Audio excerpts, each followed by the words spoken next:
And You still have to click it though. no, I got it. It's going. And we are live. So this is going to be Mothership, a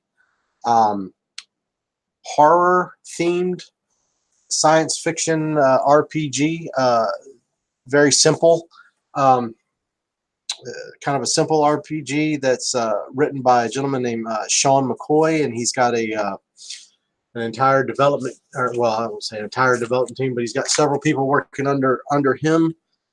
Fiona Geist is the name of one of them, and I apologize. There's two other fine individuals whose names I'm missing, but this is what the book looks like. 40. It's about 40 some pages. It's a great book. It is available for free at the moment, and they do have a long adventure called Dead Planet that is I think less than $10, and I'll have links for all that down in the bottom when we post the video. So joining me today is going to be, of course, my lovely wife, who will be utilizing the same microphone that I am because she's, well, right here. Also joining us is going to be Morgan, who runs the Coffee Bean GM YouTube channel. There'll be a link for him down there too. And then, of course, the lovely and talented Micah, who runs Crazed Sheep. Both of these folks have excellent channels, doing reviews, hosting games, all that good stuff. Many hours of entertainment. So there we are. So we are going to jump right into it here. So what we've got going on in today in Mothership is you guys are going to be part of a search and rescue contracting team that does deep space search and rescue. And what has happened is there is a search for my paper here. You guys were contacted because there was a ship called the Alexis that is overdue. It was scheduled to arrive at a place called Kilgannon Station down in Tau Ceti, which is a research station owned by a gentleman named Robert Kilgannon, who was a very rich philanthropist, entrepreneur, whatnot. And he is had a ship that was out in past the Outer Rim territories at a place called Delta Trianguli, where they found a small barren rock. And it was on its way back to Tau Ceti, and something interrupted the flight, and they believe it is now, the ship is now in distress and has gone silent, orbiting the star at the, I wrote it down,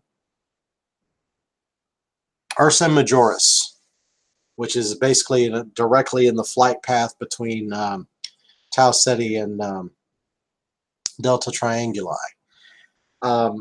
There is a group of people called the Sutton Institute who specialize in investigating strange phenomenon in space, and they have just recently acquired a new vessel called the Aisling Explorer, which is currently captained by Irene Rowley.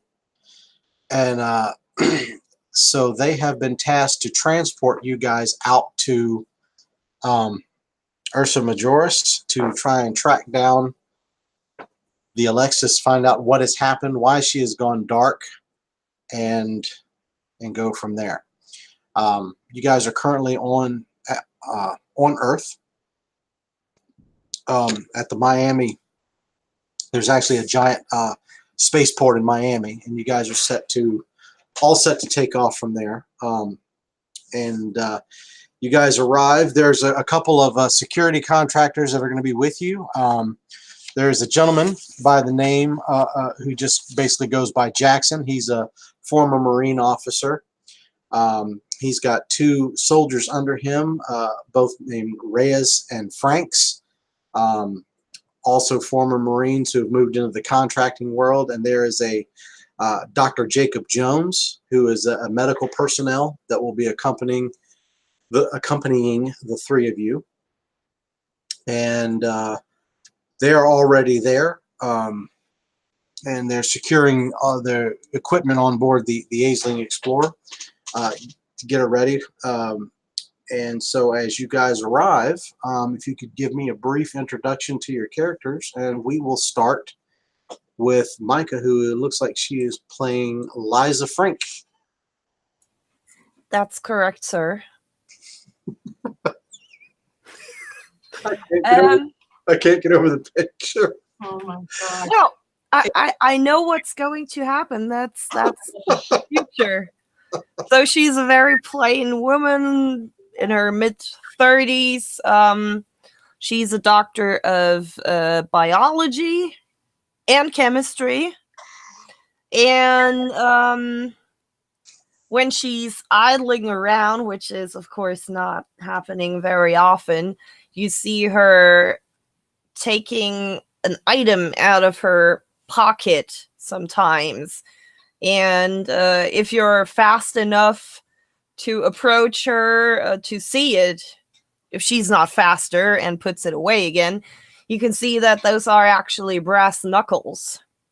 And nobody apparently ever asked her what that is about, but she has on her carry-on, she has a patch which says Big Brother is watching. Smile. Awesome. That will work. I'll say that the developers will probably take one look at your picture and say that you are definitely in the spirit of Mothership. Sure. All right. And so after that, we come to Morgan. Could you tell us who you will be playing this evening? Most certainly. Before you stands a android, about 6 feet tall. I don't wear any sort of clothing or anything, though. It's just a peachish, soft-colored, pastel sort of synthetic skin. It looks like it's designed maybe after a male or something, but obviously it's sex neutral. Besides that, it has a sort of a yellowish-colored wig on its head, cocked to the side a little bit. Doesn't look like it's really supposed to be there. And across its chest is a patch that says Double Tap. And that is my character's name. Actually, it says be sure to double tap. But. Okay, so it's android named Double Tap. Right. Awesome. Does he have a Trump wig or? That's basically what it looks like, yeah, but it's. Oh my goodness! It's not supposed to be. It doesn't look correct, but. Nice. Oh my god. Peach instead of orange. As you walk in, Morgan, you'll notice that several of the crew, the Aisling Explorer does not have an android like you. They do have an artificial or a synthetic life form. What they have on board their ship is a small robot, which is very much a robot-looking robot. And I will actually share the picture really quick here. 2 seconds. Hold on. Go to. God, I always forget where the screen share is. Let's see. Screen share. Here. Share. And this is the android that operates aboard. Can you guys see that? I'm sorry. Yep. Okay. That is Dara. She is an advanced robot. Definitely her thought patterns and whatnot are a little different, but she's definitely kind of through the brief time as you just get on board, you see that she's a little bit of a chipper thing. She doesn't appear to make people nervous the way a lot of the humanoid androids do, because, as I said, it's pretty obvious what she is. She doesn't tend to creep people out. So as you get there, the others kind of a little weirded out by your presence and kind of look at you funny. But aside from that, though, they've been exposed before and they continue to move on. And then the last to arrive is going to be Michelle's character. And she can go ahead and introduce her character. All right, I will be playing Lucy Wright. She is a computer scientist who also has some knowledge in mathematics and also heavy machinery and hacking into computers. So she's hoping that she'll be able to hack into some alien technology if possible. She's a very slight young woman. She's got just brown hair, brown eyes. She's not, people just kind of look at her that, she's just not much to look at. Just, I think Micah had said the same thing about her character as well, because she just kind of, she does wear glasses and she is more on the nerd side. She carries a book along with her, a small book, and it's called Eat Soup with a Knife. This is something that she had received from her father, just as a joke, and but she carries it along with her everywhere she goes because it's precious to her. And then she wears a patch on her right arm, and it is a logo of a red shirt.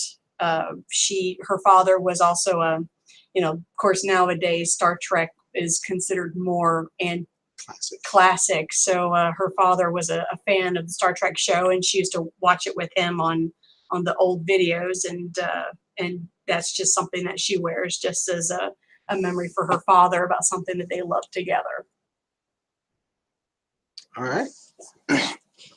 So you guys arrive. The Aisling Explorer is a fairly new ship. It's kind of a top of the line, not necessarily what you expected. She's kind of sleek. She's kind of a wide bodied ship. Had two massive engines on the outside. The appointments inside seem to be very, fairly nice. It's a fairly clean vessel. Some of the rumors that you've heard is that so far it's only been out on really one major excursion so far. So she's definitely she's a fresh and clean vessel and ready to go. The crew, as you guys get loaded up inside, you've got Irene Raleigh, who is a woman of average height, dark curly hair, speaks with a little bit of an accent. Definitely has a commanding presence on board, but she seems to have this interesting quirk where every time she wants to communicate with anyone, whether she needs to or not, she's always hitting the intercom button and announcing through the ship. So you're not quite sure what's up with that, but it's kind of interesting and funny. There's also a short Texas woman with a very thick Southern accent who is the ship's pilot. Her name is Clementine McBride, and there's a xenobiologist on board, and this, that, and the other, and they welcome you on board the ship, and help you get your gear stowed, and then unless you guys have any questions or anything like that, the Captain Raleigh informs you that they're pretty much ready to take off. Unless you guys have any kind of questions you have for the crew or anything like that. Anyone? Okay. No, I'm just ready to get started. All right. So without much ado, you guys get stowed. You're showed to your quarters. The ship, you hear the ship fire up. It kind of rumbles softly up off the pad, and Clementine puts the throttle forward, and pretty much in no time at all, the ship is in orbit. Flies very smooth, and once it reaches high orbit, Dara kind of comes around and explains to everyone that the trip out to Ursa Majoris, it's going to take about 5 weeks, and so she tells you to you stow your gear, and when you guys are ready, it's going to be bedtime soon. And in her typical chipper robotic voice, and she lets you know that once you get everything ready and stop by medical, I'll be ready to help you, escort you down to the cryopods where you guys can go down where everyone's going to go down for the journey. Double Tap does not have to go into cryo unless it's something that he wants to do. It's kind of up to you. You can just, because you don't require food or oxygen or anything like that, you're not going to put any stress on the ship's resources. So it's going to kind of be up to you whether you want to go down with the crew or if you want to ride out the voyage. He'll look at the others, trying to get an idea. I will stay in the lounge, the chest with myself. And Dara kind of looks over at you and she says, well, suit yourself. And she says, but if you ever get bored, I'll be up on the bridge for the whole trip. Just like that. So I quickly look away. That's perfectly fine. I have 3,200 different personalities programmed in. I can conjugate with myself. Nice. Talk about multiple You're really, personalities. oh boy. We're going to nickname him Sybil. So with that, Dara kind of escorts everyone. There's a bay down on the second deck of this ship. It's only 3 decks high. There's a bay down on the second deck that's got enough cryopods to cover you guys and your security detail, along with the crew of the ship. The process takes about an hour of getting everybody ready, getting everything hooked up. These pods, the good news is these pods, just like the ship, they look brand new, top of the line, all that. So you guys, the prep work is a lot easier, and you guys are able to get in and get closed down. And once the pod closes on you, you guys have all done this before.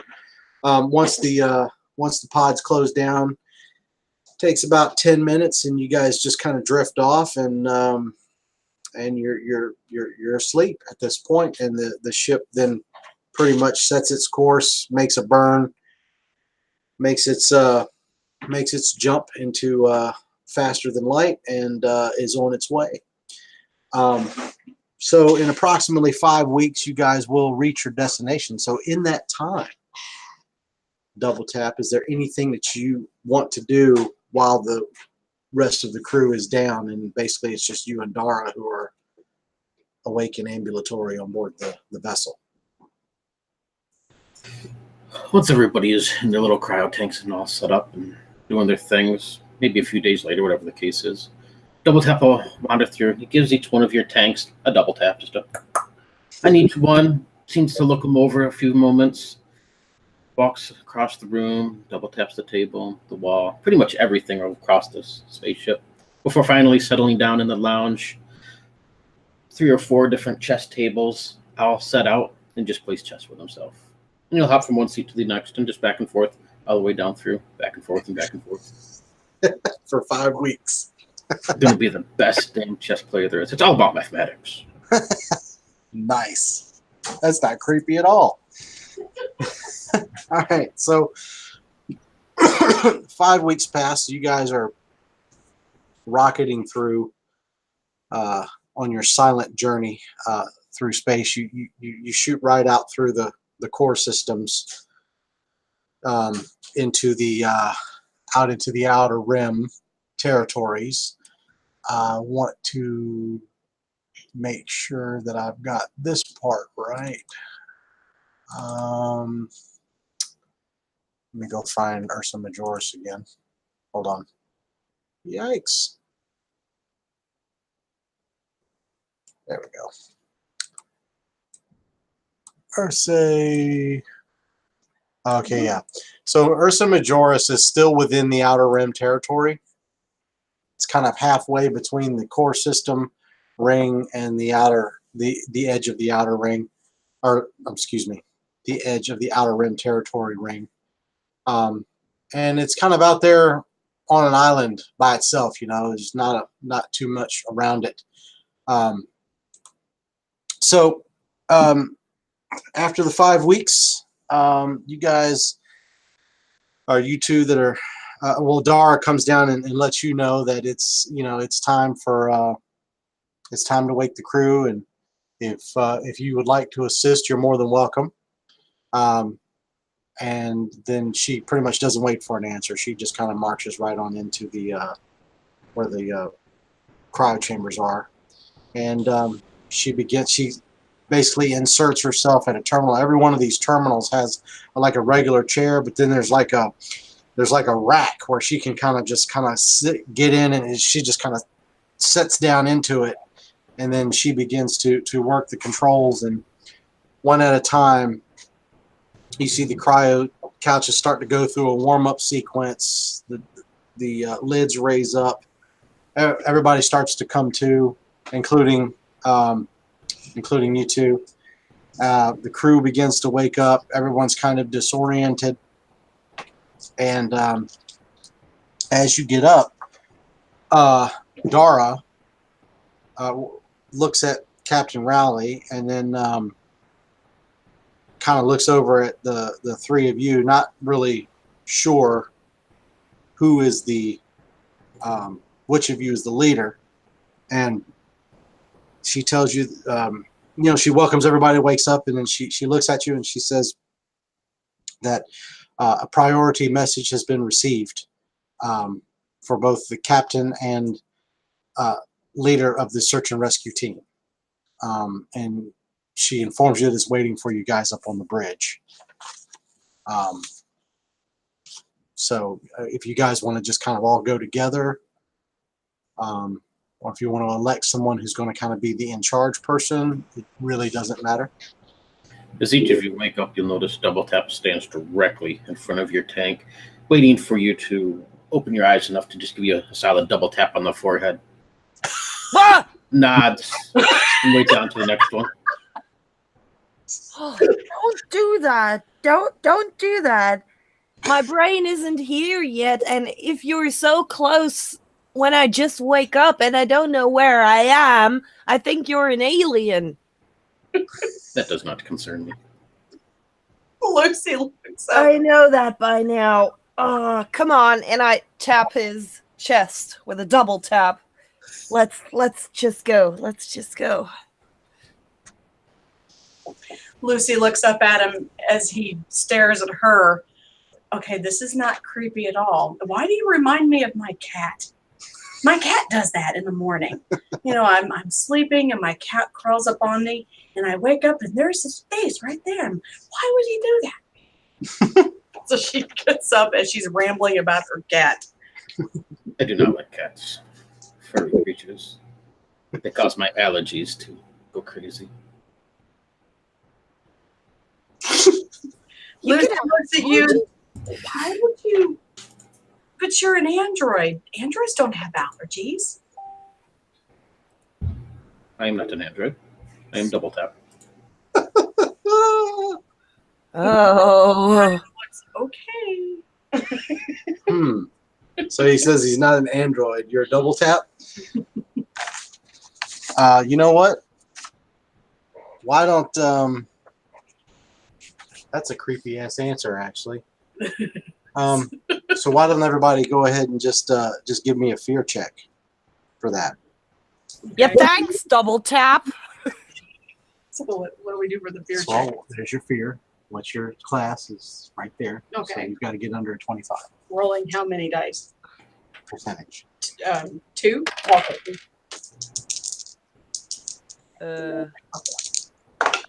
And because I there's got a 56. and because there's an android in there with you, you subtract 5 from your total, What's or add 5 to your number. Sorry.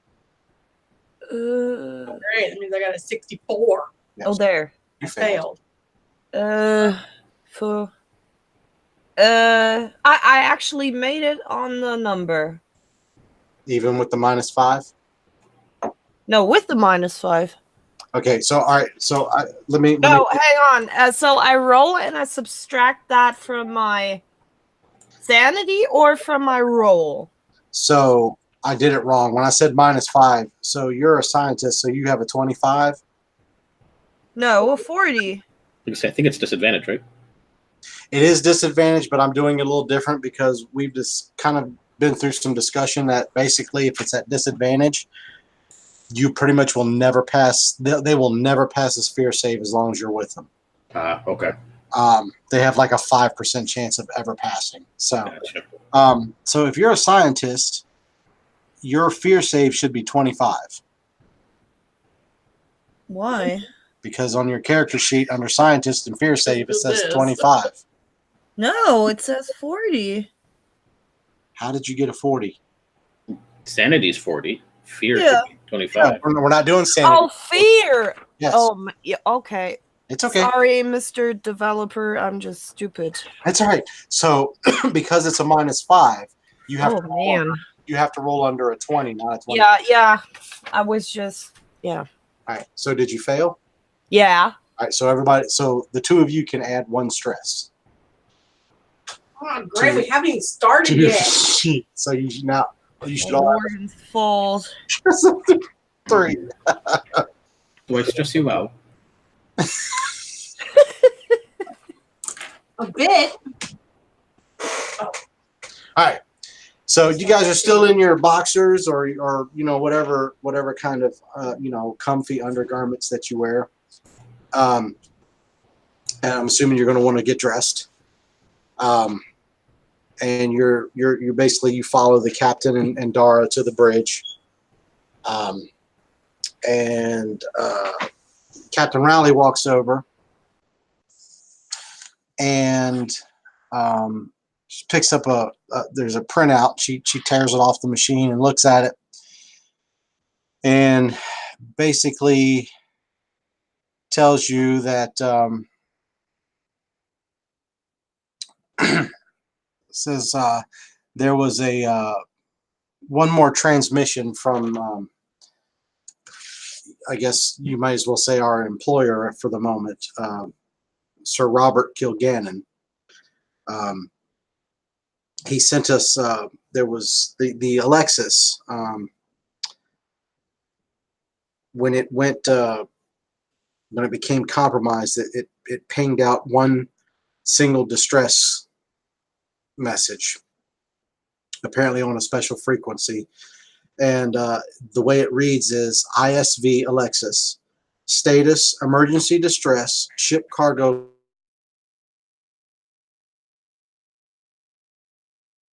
Uh-oh. Is that me? Hello? Nope, he froze for me too. Oh, good. Okay. Whew.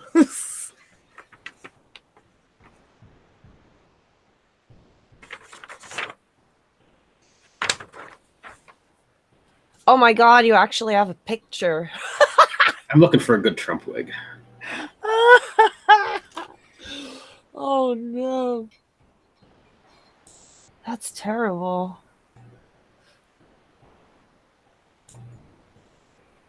Uh-oh. We don't hear you. We see you.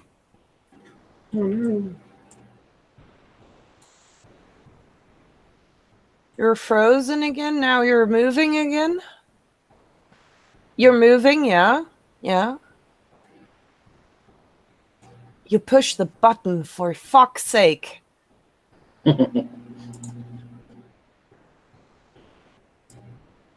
You can curse at me all night long.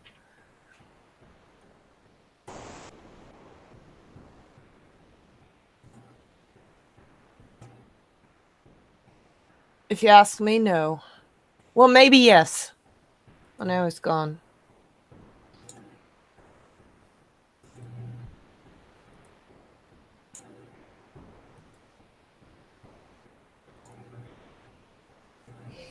Oh, hangouts. Yep. They will close it down. Did you hear? Now, definitely. Yeah, that's what I've heard, yeah. Okay. Yep. Now I hear you. Now you're All right, sorry about that, folks. Just as you were telling us about the guy is when you froze. About what guy? The employer guy. Sir blah blah? Oh, so y'all didn't hear the message or anything? No. No. Oh, awesome! I get to do that all over. Nice. Okay, so the Captain Raleigh tells you that that there was a message sent to the ship while it was in transit from Sir Robert Kilgannon. Apparently, when the Alexis became compromised, it pinged out one final distress signal, and it was a short message, and it reads, and she tears it off and she looks at it and she says, it says, ISV Alexis, status emergency distress, ship cargo compromised. Request immediate assist at following. And then there's a list of coordinates there that correspond with Ursa Majoris. And then she kind of wrinkles her nose a little bit and she goes, call sign Diamond, it says package, call sign Diamond is secure. Danger imminent. End of message. And she looks at the two of you and she's like, do you understand what this call sign Diamond portion of the message is about? Lucy shrugs. I don't know. I have no idea. To whom? To whom exactly are we talking? Not to the employer. No, you're talking to Captain Raleigh, who is reading a message from the employer. Okay. Well, maybe our honorable employer didn't tell us what exactly the vessel was carrying. Maybe something they wanted to hide, and maybe they wanted to make clear that the cargo is still still fine. Yeah. Basically, what you guys were told was that the vessel had gone dark and that you were to find out what happened to the vessel. And then, basically find out why the vessel went dark and to transmit the coordinates of the vessel back to the Kilgannon group so that they could arrange for someone to pick the vessel up. Double tap will stand for a moment. Then you see his head swivel almost all the way around to look over at. I'm Michael. What's your character's name? Liza. Liza, yeah. Oh, it's right there. To look at you, Liza. What is call sign Diamond? What it means? What is it? What it is, I don't know. Maybe something about the cargo. But you said you were a chemist. Do not chemists study diamonds and minerals? Oh, those are considered geologists, I'd say. Must be above your pay grade. I give you a stare. Give you It a makes no sense to argue with an android. I have many years of programming about arguments. I can stand up very strong debate. I'm sure you have. Nice. You have to roll for stress. Not at this point, no. Well, at that point, you hear a southern voice from up at the front of the bridge area where the pilot seat is, and she tells you she kind of looks back over her shoulder and she says, "Well, y'all better just figure out what y'all need to figure out now." She says, "We're coming into the Ursa Majoris system right now as we speak, and I'll go ahead and get Dara to start scanning for the ship. But if there's a ship here, we're probably going to find it pretty fast." Well, then give us a picture to look at. But Dara is already at work at the terminal. You see her kind of banging away, and there are no planets in this system. It's just a star. So there's not a lot of there's maybe some rocky debris stuff like that. But it doesn't take long for the Aisling Explorer to be able to ping out a metallic object that it's found, and you hear Clementine up at the front kind of say, "Oh, well, see, there you go, no time at all." And she says, "I can have us pull. It's in orbit around the star, and I can have us pulled up beside her. And I'd say probably 25 minutes." Perfect. Do you have something to look at already? Oh, she tells you that it's a little bit far away for me to be able to put anything up on the to put any kind of picture up for you, but it is showing as a Corvette-sized vessel. She could have just said no. Well, Texans like to talk a lot. I know I married one.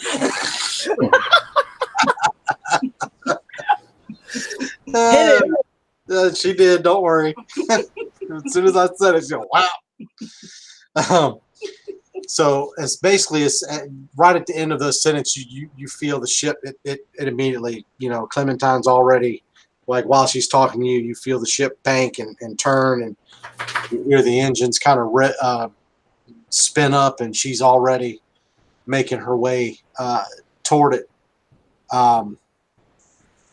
And Jackson, who is the Marine or the security officer that's with you guys, he tells you, he says, "Oh, I'm going to go ahead and we're going to go ahead and go down into the hangar bay and start getting the EVA suits and the equipment ready to go." Excellent. 25 minutes is 1,500 seconds, so you best hurry. Lucy says, "Give or take a second." So Lucy, getting excited about what's going to be happening, she decides to go and get her stuff ready to go. Yep. Get her little pack. So Jackson kind of looks at you guys, and he looks at Double Tap, and he's just kind of like, right. And then he just kind of spins on his heel and goes on out and takes the other guys with him.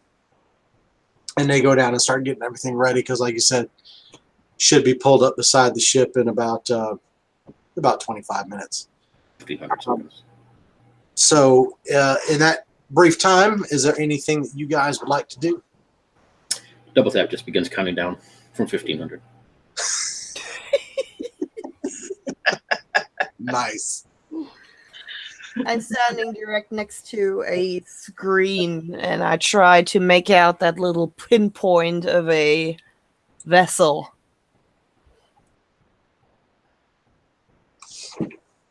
So after about 10 minutes or so, she's able to put up onto, she's able to pull something up for you. And what she gets is, see which one of these is the best option here. No. Oh, yeah, that's the best one right there. Yeah. All right, hold on. Oops. All right. She pulls up. I'm going to screen share here. Whoa. That's normal. Yeah. So that's what she's able, based on the orientation of the vessel. You're able to see it from the back. And if you can see my mouse pointer, you're able to basically, obviously you can make out engines. You can make out what looks like to be possibly some hangar doors over here. Some more engines over here. But you're looking at it from the starboard rear corner, or the right rear corner of the vessel. Of course, don't worry about the planet. Substitute a sun for the planet. And that's what you're going to be looking at. So that's what she's able to pull up on the scope as she's approaching. Lucy looks at it. It's beautiful. Well, it's a ship. It is a ship. I can't wait to get inside of it. Let's see. What was that? No, it's just because I'm screen sharing.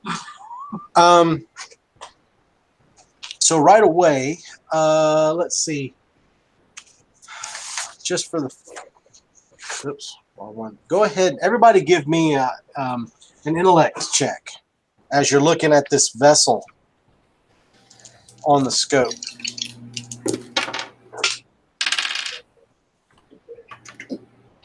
I succeed. Yes, I succeed as well. Okay. So, seeing as how you guys are trained to be in space and you have had exposure to various vessels, you know that you guys were sent out to look for the ISV Alexis, which is supposed to be a science vessel. However, notice that this particular vessel doesn't look like a science vessel per se. It matches. It actually matches kind of a military style corvette versus a science vessel. You can't see any weapons, but based on the engines, the oversized engines, hangar bays for launching craft, things like that. It doesn't look like a typical science vessel like anything you guys have ever seen.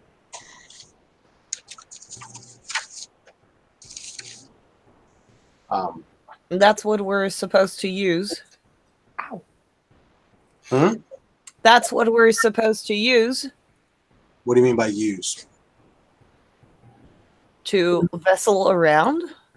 No, No, he's no, no. talking about the ship that we were looking at. No, the ship that you're. Oh, okay. The Oh, sorry. Alexis. No, that's the Alexis, but it does not look. It's supposed to be a science vessel, but it doesn't look like a science vessel. It looks like a military style corvette. Okay. Which kind of is. You may or may not see that as being odd. It's really kind of up to you guys, but you do notice that it doesn't match the look of most science vessels. Was it created with a different purpose? You have, Maybe. all you know is what you see. Makes me wonder if they were protecting something that was inside of it. Well, apparently they weren't successful being compromised, as they said. Mm-hmm. Have you guys discussed this out loud? Yeah. Where the rest of the Yeah. Okay. Well, in that case,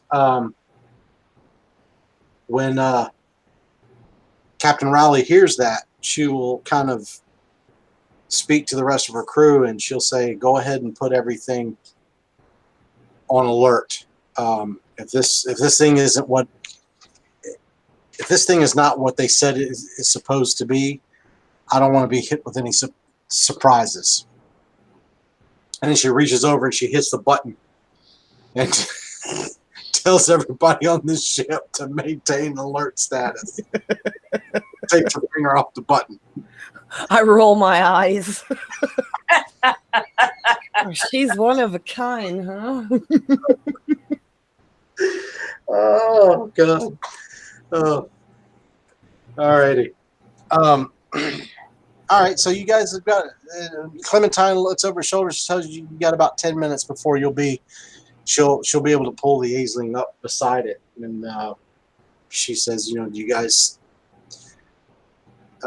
have anything you guys else you want to do on the bridge, or go ahead and just start getting ready to try and make egress, or do you want to stay up there until she gets beside it? I'm leaving how you guys want to do it up to you." Is this? Go ahead. No, go ahead.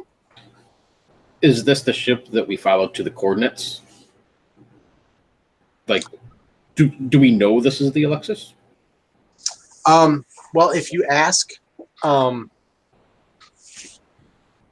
Clementine will tell you that the ship is not broadcasting any kind of transponder. That's what I was okay. But this is where they said the Alexis should be, and this is the only. She says this is the only vessel that I can find in this whole system. So I mean, So it may not even be the Alexis then. It's just one that happens to be in the area. Yeah, it may not be the Alexis, but if it's not, then it's in the exact same place the Alexis was supposed to be. Okay. That is not creepy at all. Well, well, Lucy's she's got all of her stuff ready. She does ask, how long are we going to be over on the Alexis?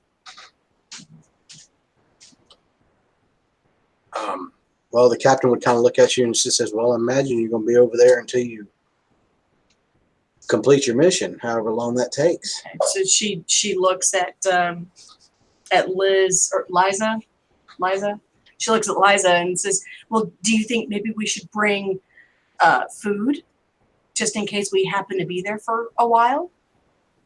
I don't want to consume anything over there. Who knows what's flying around in the air? She kind of thinks of that and it agrees. Okay. Yeah. While you guys are talking, there's a light starts blinking at the captain at the communications console, and the captain walks over and pulls it up, and she goes, well, look at there. And she pulls up a message, and there's another message coming through and it says from Sir Robert Kilgannon. And she seems a little worried that these messages are coming piecemeal.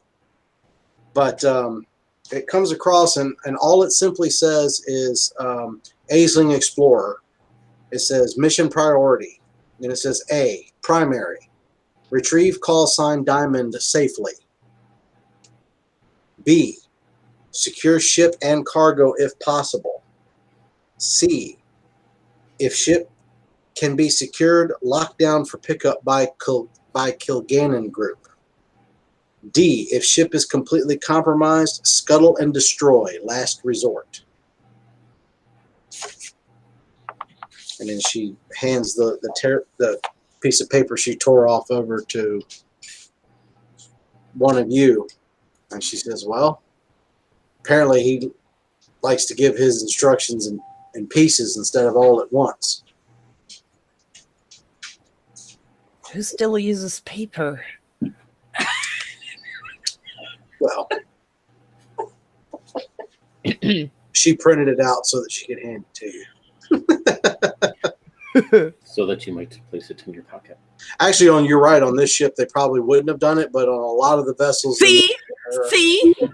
on a lot of the vessels in this era, they're still very much Nostromo-ish, So it would you would have tear-off papers. But the Aisling Explorer is a pretty high-tech ship, so it probably not. No, but either way, that's the message that comes across. So after hearing the message, maybe the Diamond is the ship. Maybe that's his call sign for the ship. Why not its regular name? Yeah, I don't know. I mean, he is speaking in code, so maybe he's worried that someone else will be monitoring the transmissions. What do you think, Double Tab? With your endlessly high intellect. Well, I wouldn't be so bold to call it that, but you are quite correct. I'll take this printout, flip it in my hands, give it a double tap. Is he indeed have any sort of double speaker in this? I got linguistics to see if he's trying to, hide anything, or if it's just basic get this and get out sort of thing. Ooh. Okay, so you mean using your linguistic skill to sort of analyze the message? Yeah.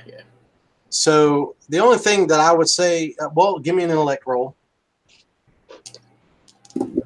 Ooh, 27, which would be a success. You had the plus 10% for being trained, right? Yes. Okay, so yes.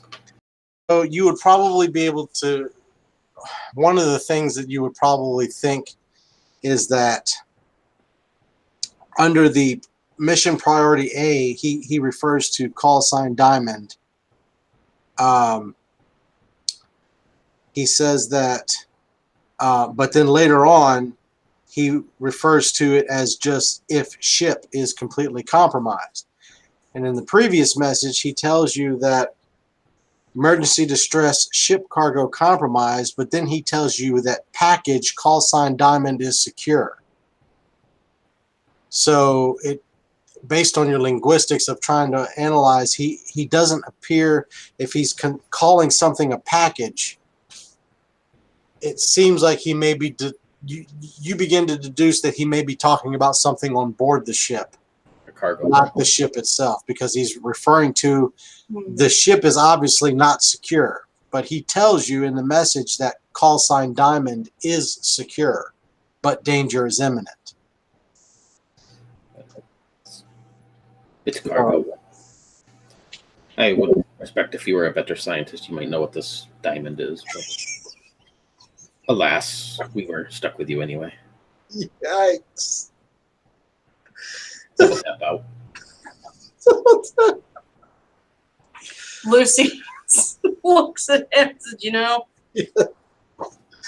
I have a welder. I have a hand welder, and I'm not afraid to use it. Man, y'all haven't even gotten on the At other least not on you. ship. You're ready to start killing each other. As as Lucy threatens double tap with the hand welder, you notice you catch out of your eye through the front the cockpit view for Clementine up front that the ship starts to come into view, and she pulls in. The ship is orbiting the star. Clementine quite expertly is able to maneuver around, and she matches the speed and trajectory.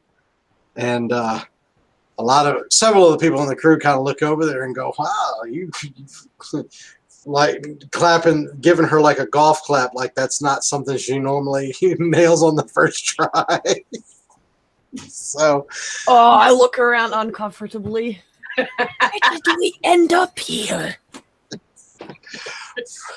for those of you that don't know, the crew of this ship were part of another game that certain players that are playing tonight played these characters, and let's just say shenanigans were heavy.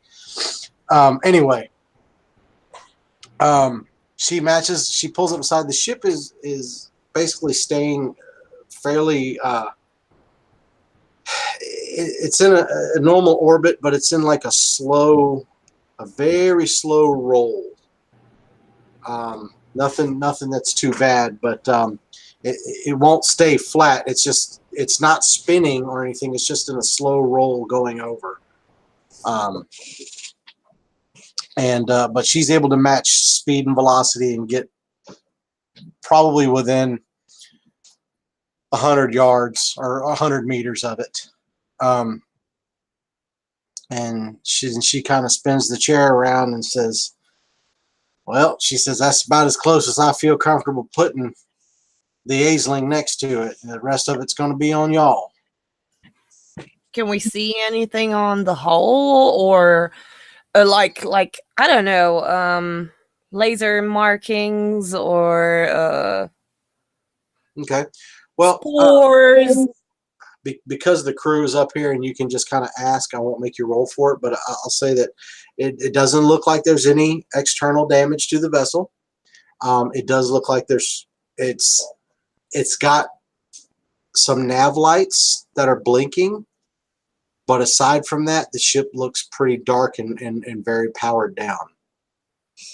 Does the Aisling have clamps where it can go and latch on to the vessel so it's not spinning when we're trying to get to the door? The captain tells you that they don't have anything like that.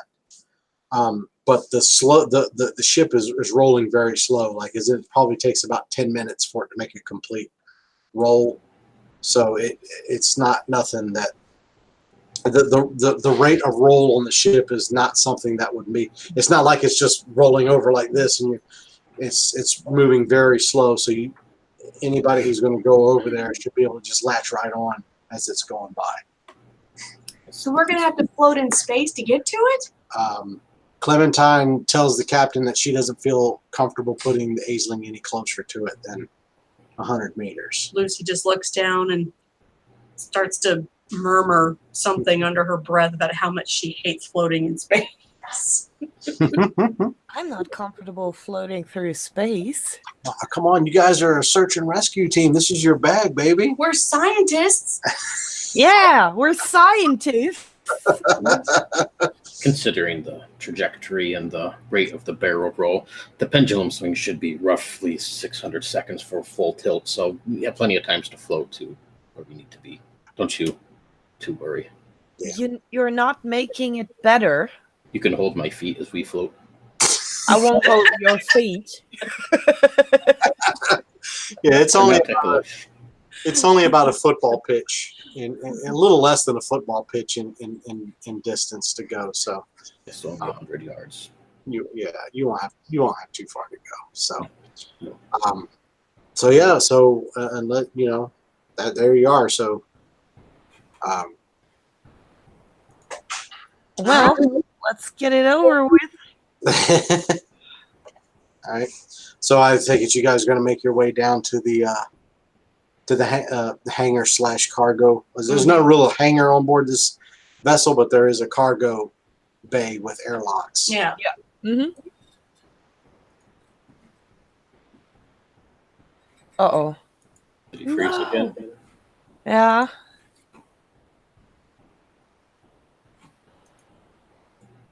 Oh, shit. Yep, yeah, totally went on. Oh, well, he runs back. I'm going to run to the bathroom. I'll be right back. Oh, yeah, I get some more coffee.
I'm back.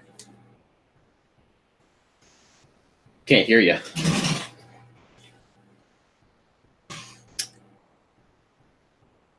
Did you hopped out and back in, didn't you? Yeah. I can hear you now. Okay. Sorry. Network issues again. I'm gonna have to get Micah to start recording my games for me. Until I can figure out what keeps causing this. Is it only when you host? No, it happens when I'm playing too. Hmm. So, but usually I can get about 3 hours in before it starts happening. So, where did I cut out? Just as we were headed down to the hangar bay. Okay, so you guys get down to the hangar bay, and Jackson Reyes, Franks, and Dr. Jones they're already suited up. Double tap. You're not required to suit up if you don't want to. I still wear my hazmat suit because it looks very good on me. Awesome. So they kind of help you guys get suited up, and you get your gear bags that has whatever your loadouts are. So right away, if anybody selected a loadout that doesn't have a firearm in their loadout, you may take a revolver or a SMG with you because you are a search and rescue team. It's not very bright to go over there unarmed. So you can add that to your equipment if you would like, as a, I guess, a standard issue. And with that, they pretty much walk you over to the airlock, and you guys all get inside, and airlock closes up, outer doors open, and you can see the Aisling across the way there. Like I said, you've got about 100 meters to go. Your suits have, you've got a little bit of the air power, jets, but basically you can just push off from the ship and you should be able to go right to it. So if anybody has anything else they want to do, we can try and make the float across. Anybody got anything they want to try and do? I offered to let them hold my feet, but they didn't insist. I will just float my way across on my own air-powered hoofs. I grab his feet, although I said I won't. Nice. And I grab her feet. Oh, a chain. All right. Does anybody have the EVA skill by chance? A what? The EVA skill? Extravehicular activity, EVA? Yeah, sure. No. So I'll take that as a no. Yeah. Okay. I didn't even see that. Yeah, it's a skill. Yeah, I don't remember seeing that either. I'm pretty sure it's on there. I could be wrong. I Could be wrong. Looking at it. 0G. Yeah, 0G. Sorry, that's what it's called here. Oh no. Does anybody have the 0G skill? I do not think so. Okay. Nope. No problem. No, I don't. So you guys, basically what happens, double tap, you push off, and you feel something grab your feet, and then you feel another tug as someone grabs Liza's feet. The Marines, of course, have done this part of their training, so they pretty much, they're past you, and they go out. They actually land about 10 seconds ahead of you, and they your vac suits, if I'm not mistaken, the vac suits, everybody should have a vac suit in order to do this. You're going to have mag boots. So as the Marines hit and they activate their mag boots, they basically position themselves to catch you guys as you're coming across. So I'm not going to make you roll for trying to get across. You're able to get on to the surface of the ship as it's rolling. Now, once you guys land, make contact with the surface of the ship, you get you've got radio in your helmets. You get a message from the captain who tells you that the ship is powered down, and Captain Rowley tells you that she had she had Dara run a scan on the vessel, and Dara tells you that the only or the most I won't say the only, the easiest spot for you to gain entrance into the ship is going to be on the port side hangar bay door. All the airlock doors and everything, they seem to be pretty locked down. And without power, there's not going to be a very good way of getting them open.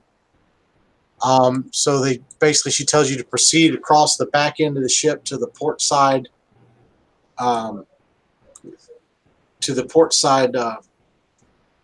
hangar bay door.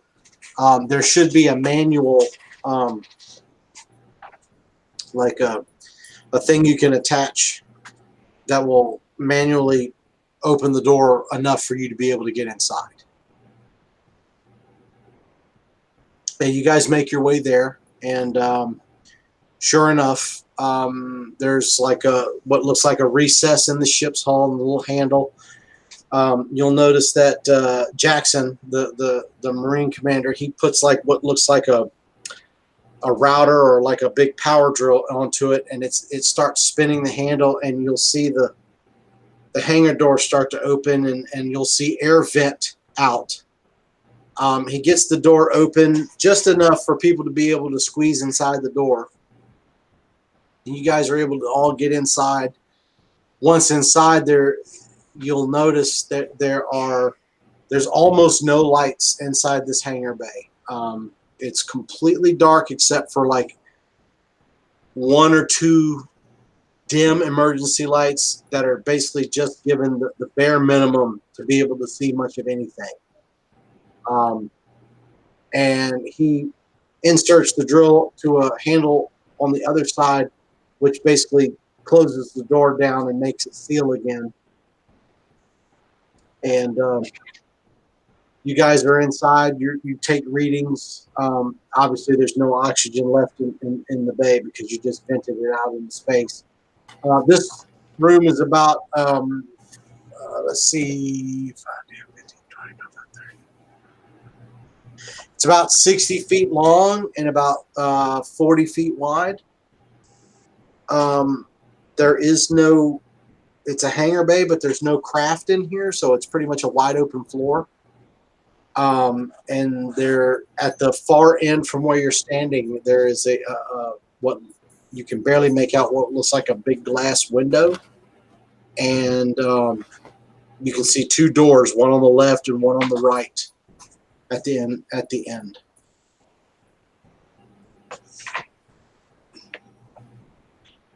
Would we know from knowing different ships where each of the doors would lead?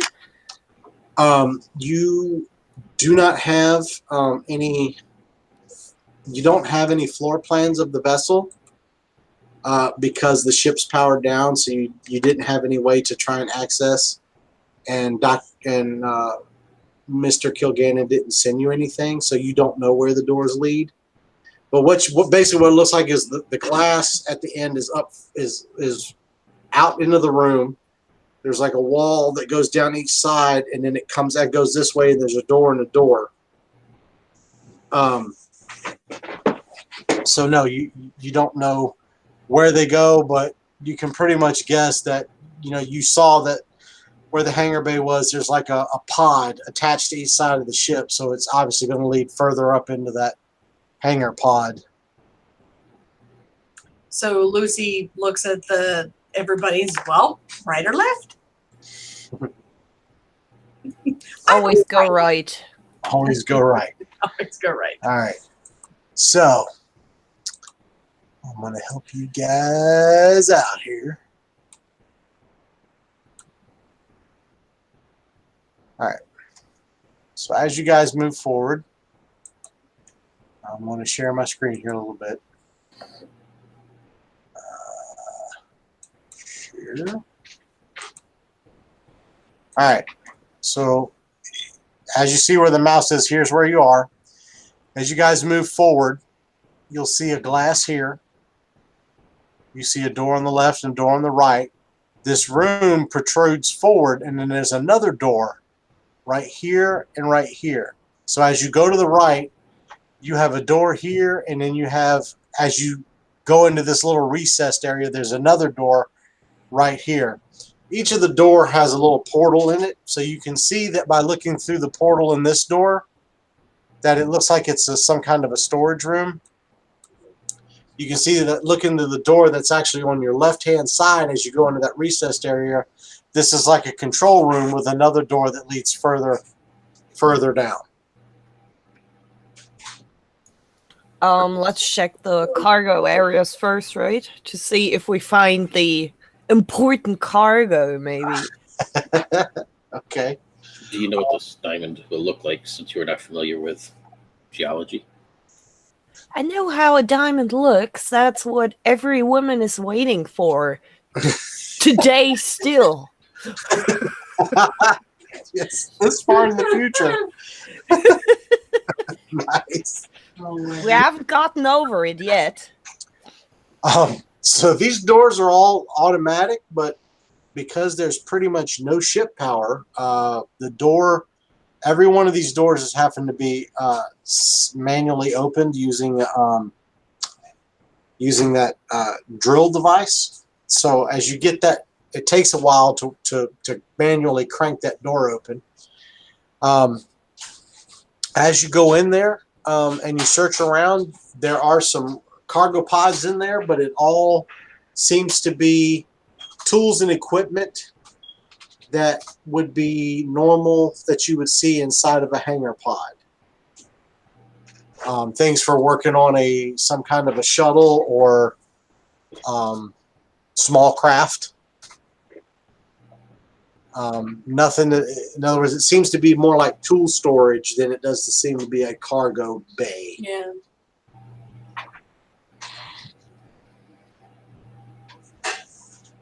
So, I mean, is there anything of interest in there aside from just tools? I mean, no, not really. Okay. It's just tools. Let's move on.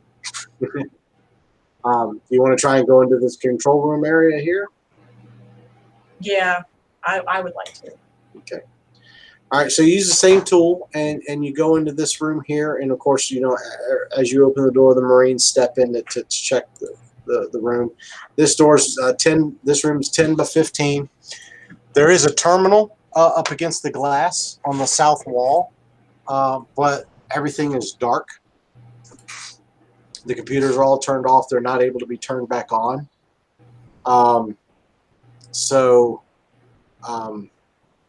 You don't see that there's any kind of an emergency terminal here or anything like that. There's a door on the opposite from where you came in, and there's a door on the north wall that continues up.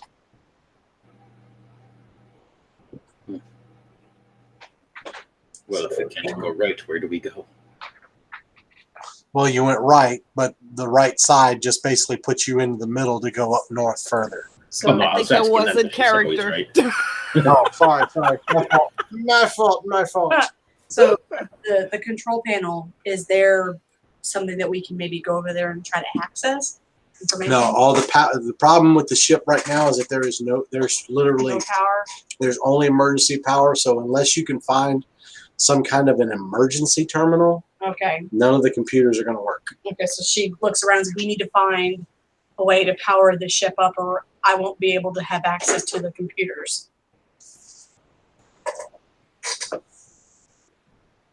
Well, wouldn't that be in the engine room? And she looks at the Marines. Do you have any idea? You know ships better than we do. Would you have any idea where that might be located? Where Jackson would just kind of look at you and say, ma'am, it's going to be wherever engineering is, which is typically in the middle of the ship, usually back toward the engines. She looks at him and she kind of gestures, well, lead the way. So I'm assuming you guys are going to want to go through the north door. Yeah, I would like to. Yeah, I don't want to be the one leading you through the ship. That's that's the only issue. So let's go through the door. All right. Let's do it this way so we don't give away too much stuff. All right. So as you go north, you go through. There's a couple of different doors. You go through one door. There's a 5 by 10. Hallway's completely dark. There's another door. As you guys make your way through the doors, you come to a 45-degree angle, and you go on up, and you come to a door that goes left, and then a door that goes right.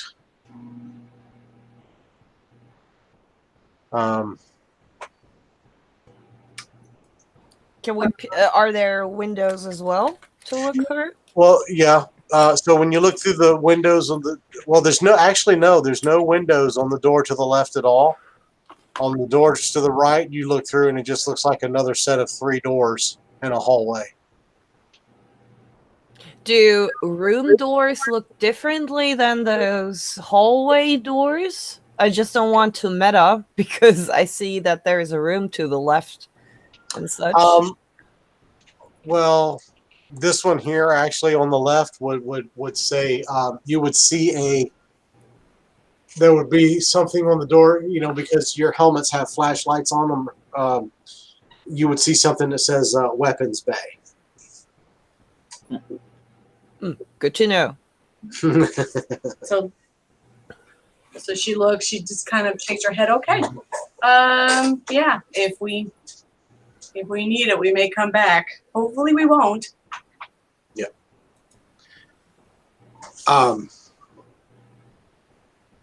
So you go through the next set of 2 doors and you end up in a hallway here. As you look through this door, you look at what appears to be, it's not a bathroom. It's some kind of almost looks like a reception area. Give me an intelligence check real quick.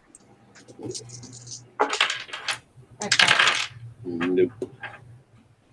No. So, Lucy, you say you look at it and it almost looks like it's a nurse's station. You notice some things in there like what looks like a blood pressure machine and things like that. It almost looks like it's a nurse's station, like what you'd see in a doctor's office or something like that. It looks like it's the medical bay. Yeah. Or at least part of part the of it. medical bay. And then one of the things you notice is as you come through the door, you see what looks like over here some kind of a 5x10 lift of some sort and a ladder up there. Do they lead up to like holes or hatches or something in the ceiling? Well, yeah, so the lift here definitely looks like it goes up.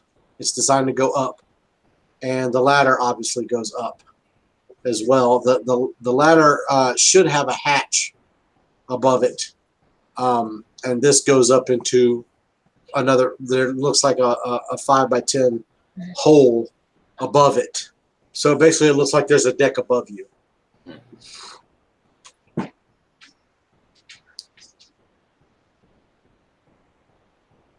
But we'll have to I say we keep going, we explore this part of the ship, and then we can always go up to the next floor if needed. Yeah, I agree. If we keep turning right, that is bound to happen anyway.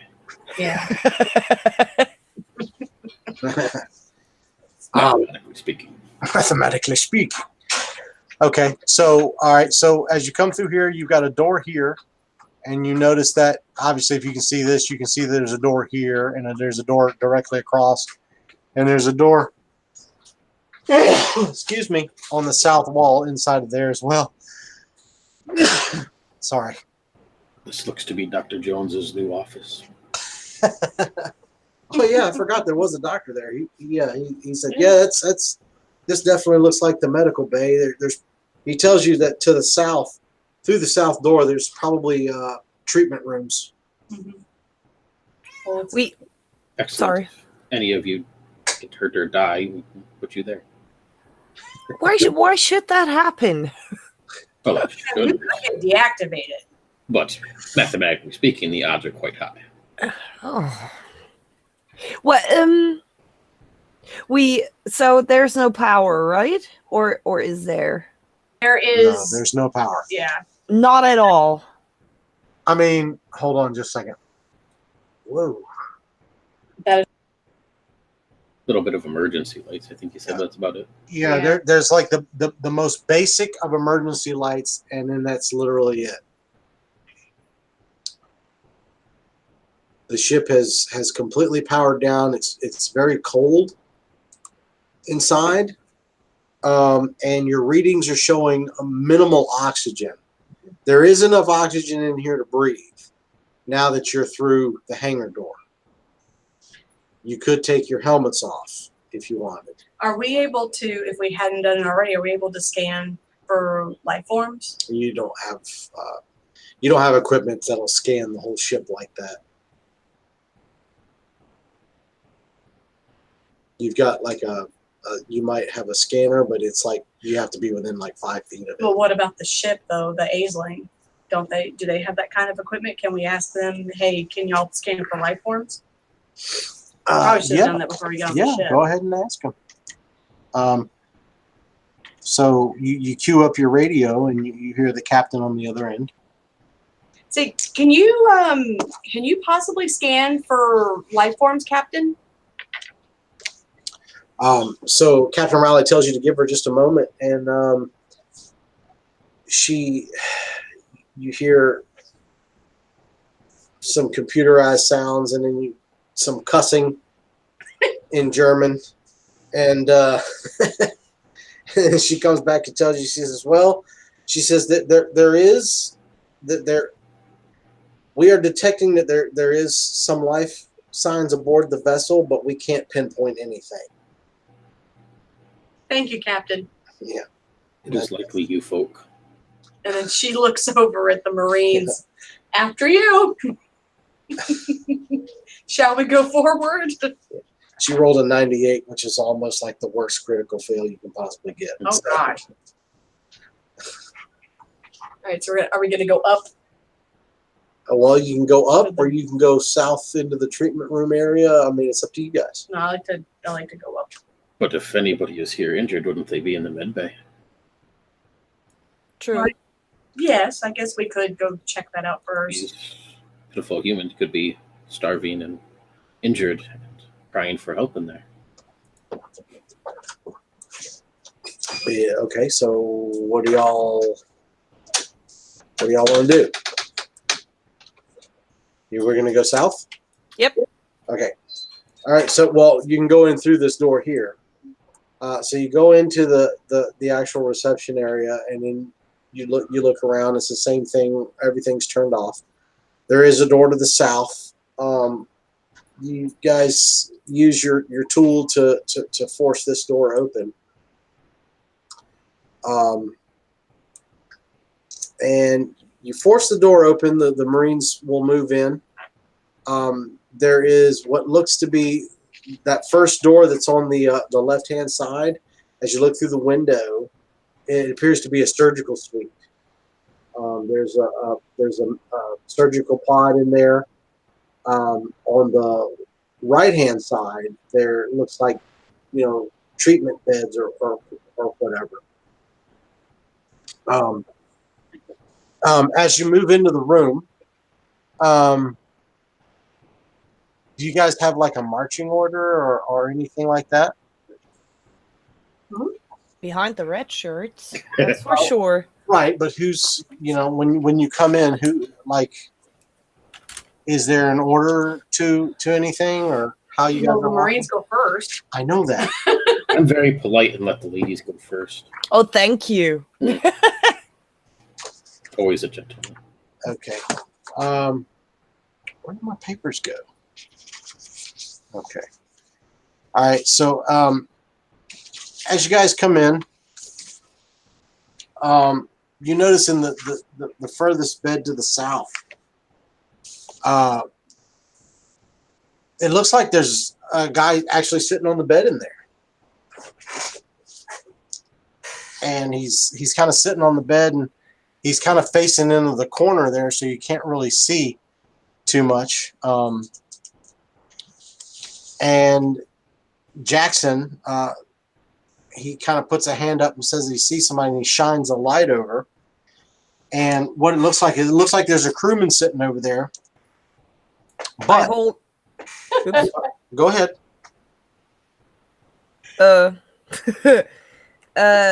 How close do I have to go with my meth scanner Well, I mean, to actually use it, I think not to show it? to use it, you got to be within about 5 feet or so. Okay, so I would slowly go closer, and in my offhand, no, actually in my main hand, I would hold a tranq pistol, but I won't show it. Like behind my back, Well, as you step forward up next to Jackson, you notice that it looks like a member of the crew, but when you look at his head, it looks like his face and his entire head. It looks like someone took a red. Trying to think of a good way to explain this. If somebody were to take a red, like a steak, and roll it out to be about, 2 or 3 millimeters thin, and about the size of a really large dinner plate, and took that and wrapped it around his head and face. That's what it looks like. It looks like somebody took a sheet of meat basically and just put it on his head. And as you step forward, it turns its quote unquote face towards you. And it turns its quote unquote face towards you, but there's no, it's just literally looks like a sheet of meat with like a white piece of gristle right in the middle. And it hops off the bed and immediately charges at all of you. Oh, good. Trank pistol. Yes. So, but before the trank pistol goes off, everybody add 1 stress. Because you just saw something really, really, really freaky. I'm not stressed out at all.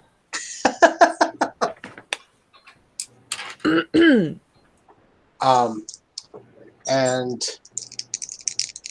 so what'll need to happen now is, everybody needs to make a speed check. And it's not a pass fail. I need to know what you actually rolled. I got a 78. I got a 76. Okay. I got, what's that? A 49. 49. Okay. And then, okay. So he hops off the bed and just turns, and you hear this shrill, like it's kind of like a shrill scream, and he hops down off the bed and starts charging. The Marines are, you said you got a 49, Micah? Yep. Okay, so actually you are going to be able to go first.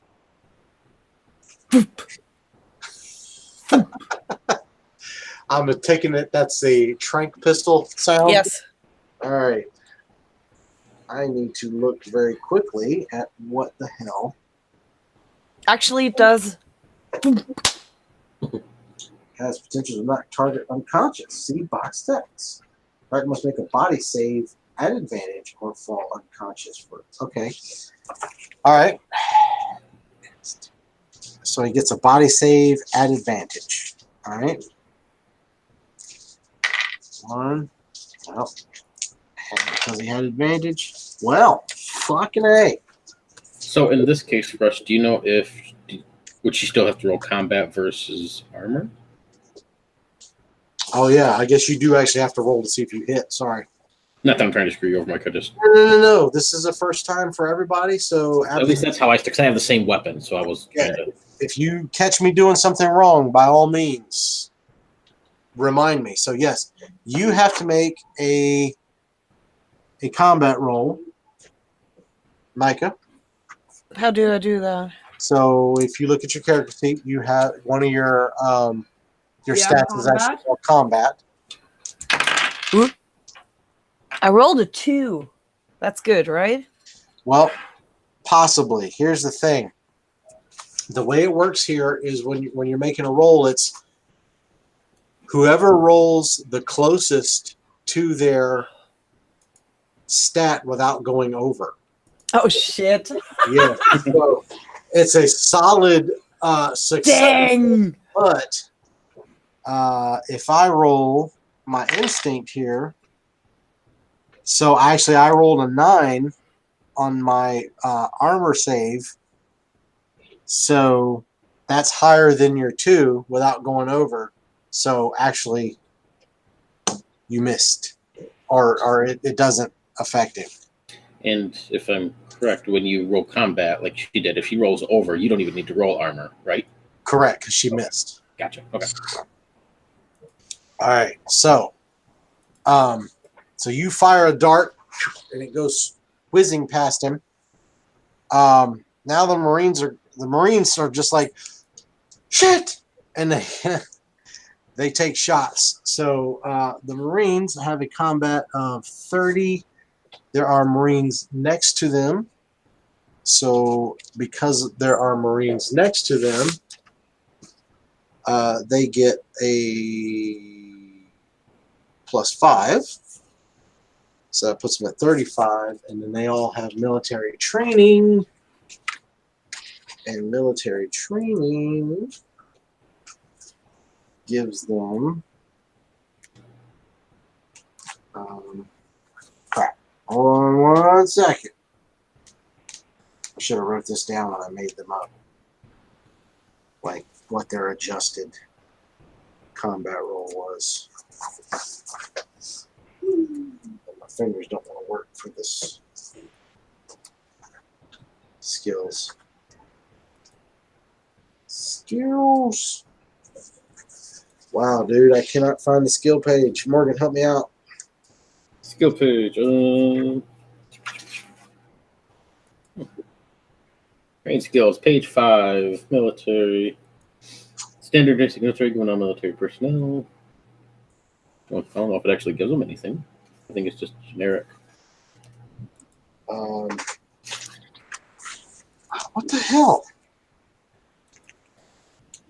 Having military training gives them a bonus to their combat. Military stats.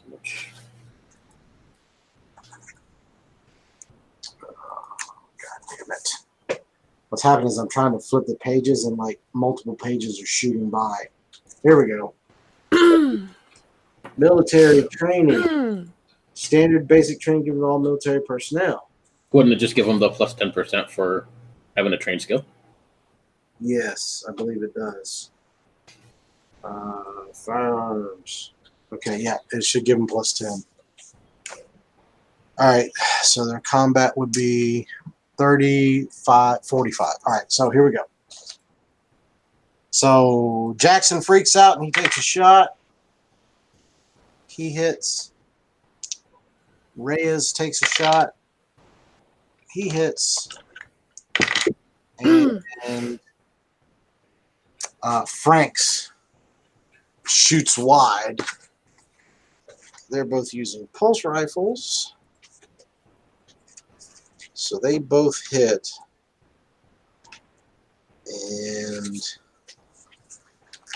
he defends against one and misses. Defends against the other one. Definitely misses. So the pulse rifle. Holy shit. All right. 5d10 damage. Ooh. So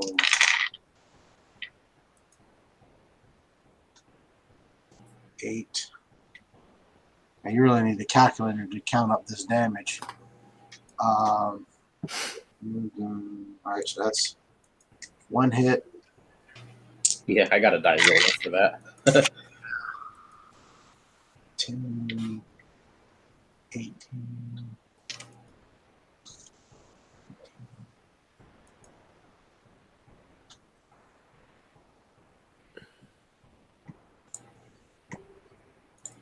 Oh, dude, you barely got it. Okay. All right, so both Reyes and Jackson fire rounds into this dude, and they just kind of rip into his body, but it's not quite enough to take him down. And but it hurts. It kind of throws him back against the bed. And so what he does is he's got like a pipe or something in his hand, and he's holding on to it, but instead he looks like he takes a deep breath, and with this big meat thing wrapped around his head, he just does like that, and there's this horrible, horrible scream that just, it's almost deafening, and it echoes through the room. And when he makes that scream, everybody has to make a fear save. Oh boy. So let me know how you do on your fear saves. That to extend we were all scared of. I made it.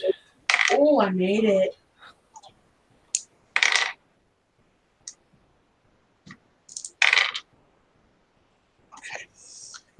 All three of you made your fear save? Mhm. Okay.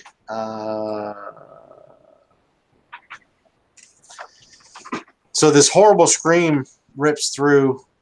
Hold on.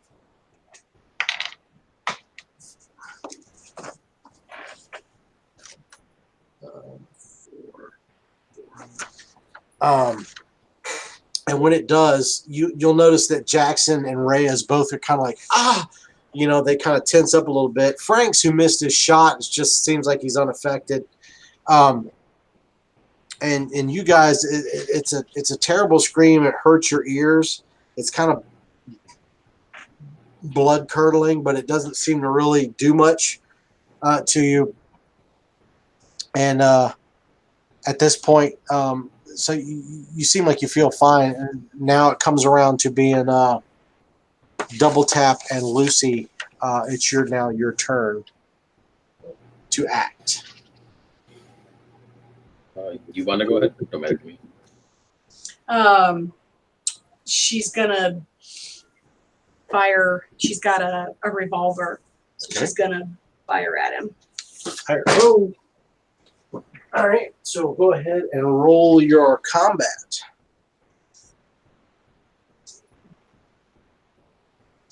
Now, do I have to? What do I roll to hit? You roll your combat. Combat. And you gotta, Oh, okay. you got to get under it. Yeah, I failed it. An 86. Okay. So there's a shot rings out from this large revolver, boom, inside of an enclosed space, and a bullet ricochets off the bulkhead behind him, and then it comes around to Double Tap. So you can see, even though my mouth opens up or anything, instead of saying any words, it just sort of plays that old Western sort of twang sound. Now I'll unrevolve my revolver, swing it around, and take a shot. You're using a regular revolver? Yeah, I just have a regular one. Okay. And I got, let's see, a 34 out of 39. So that's a success by 5 points. Okay. Ooh, but you got a 34 out of 39, so you got really close to your actual thing. All right, so he's going to roll his armor save. And he passes his armor save with a 16, but you are much closer to your stat, so the bullet strikes, and a revolver, I think, does 3d10 damage. Mm-hmm. And it's -5 to armor. Oh, If he's got any, which I don't know if he does or not. Oh, wow. Yeah, I just rolled his armor. He would have made it anyway. Oh, okay. But yeah, so you do 3d10 damage. I'll strike that old Western pose, set off the shot. 15 points. 15 points, okay. So another bullet rips through the body. He's still up, but he hasn't quite gone down yet. And everybody go ahead and give me a speed roll again. 46 on mine. I got a 100. 96. Okay. You got a 100? I got a 100. Oh, hold on. Hold on. If I'm not mistaken,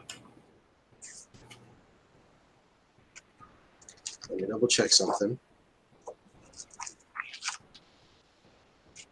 That one is either always a critical fail or always a critical hit. I just need to double check. Critical hit, failure. A roll of 100 is always a critical hit. All right. So what I'm going to do is, because we're doing a speed roll and you rolled a critical, not only do you get to go first. All right. So who rolled lower than an 88? I did. Double tap. Okay. Let me roll for the Marines here. All right. So you're going to get to go first. But you are, like, after missing the first shot, you're so, like, the adrenaline is pumping through you so crazy that you pull that revolver straight out, and you're going to be actually able to squeeze off 2 shots Ooh. this time. So go ahead and see what you do Okay. when you make these 2 shots. So the first shot. I missed. Which, I got an 88. all right. So the first shot. Oh, is it an 88? That's a critical fail. All right. Well, roll the second one. I got a 49. What's your combat skill? 31. All right. So you missed both shots.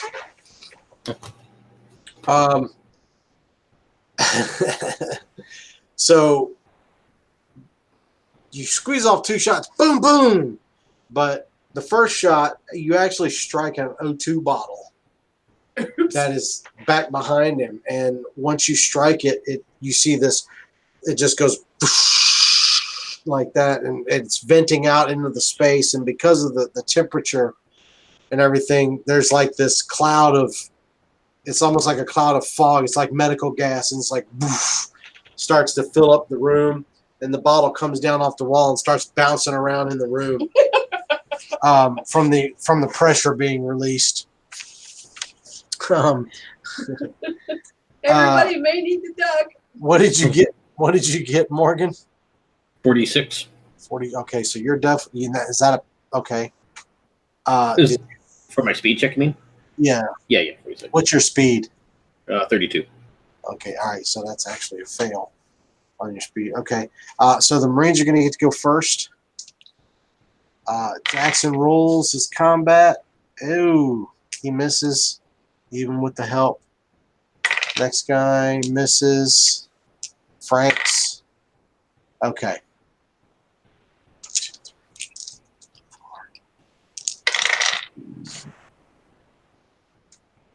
1, 2, 3, 4, 5, 6, 7, 8. Oh my God. So Franks fires his pulse weapon into this guy, riddles his body again. He is literally just bleeding out of every orifice, just bleeding all over the place, but he's still standing. What is this thing? Yeah. This time he's going to step forward and take a swing. 1, 2, 3, 4, 5, 6. Okay, that's easy enough.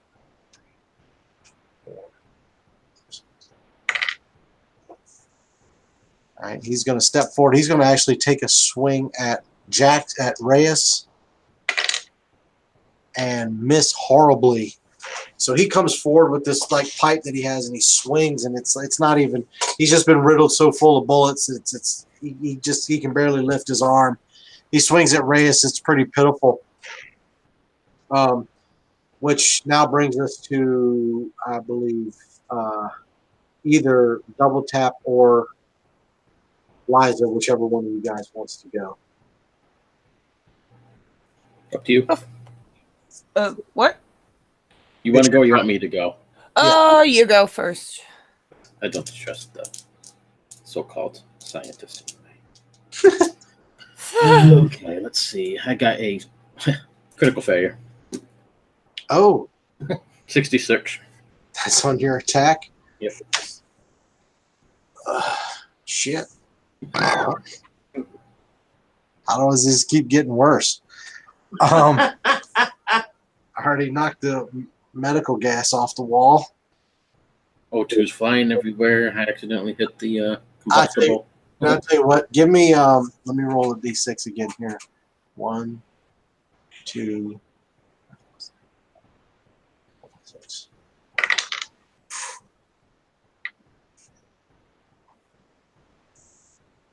Give me an roll your combat roll again. Let's see. And I got 81. Still failure. Okay. Shoot your foot. So you fire the gun and you miss, and it strikes the bulkhead and it actually ricochets. And as it ricochets, it comes back and catches Reyes right across the cheek, and it cuts right across his cheek. A pretty good cut, actually, like as in it may actually possibly even need a stitch or two. Cuts right across his cheek starts bleeding. He grabs his face. He's like, God damn it, like that. It's only a flesh wound. Yeah. And Reyes is taken out for the round. I didn't feel a thing. So that brings us to Liza. Don't shoot this man. He complains like a bitch.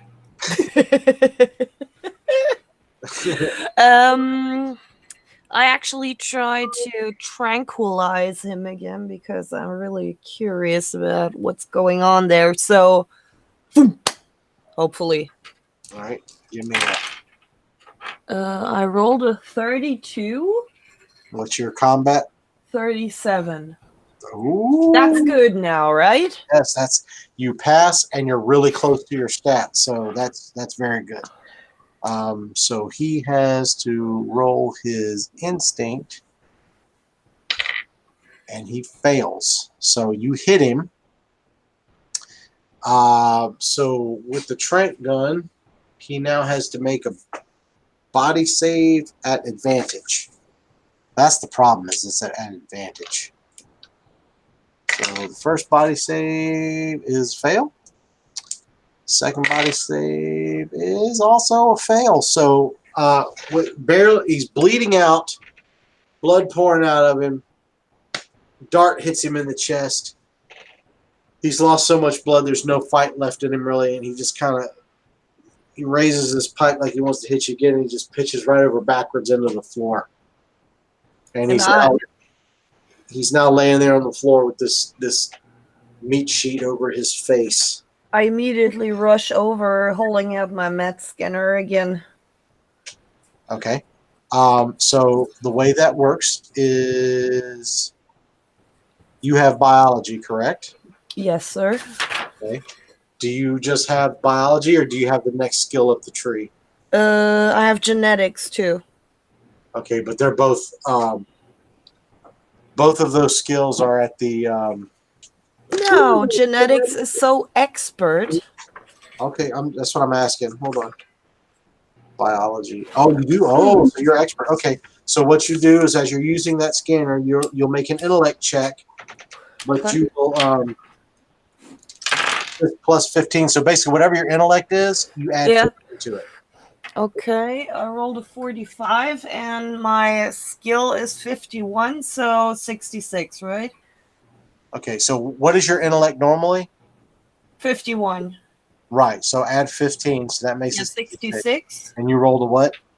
45. Yeah. Okay. So there we go. All right. So you run up on this guy and you use your med scanner, and what the med scanner basically tells you is that it definitely is a human.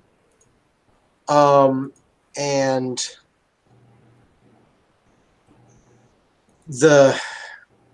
as you scan over his head, it's basically telling you that this thing that's on his face is plant-based.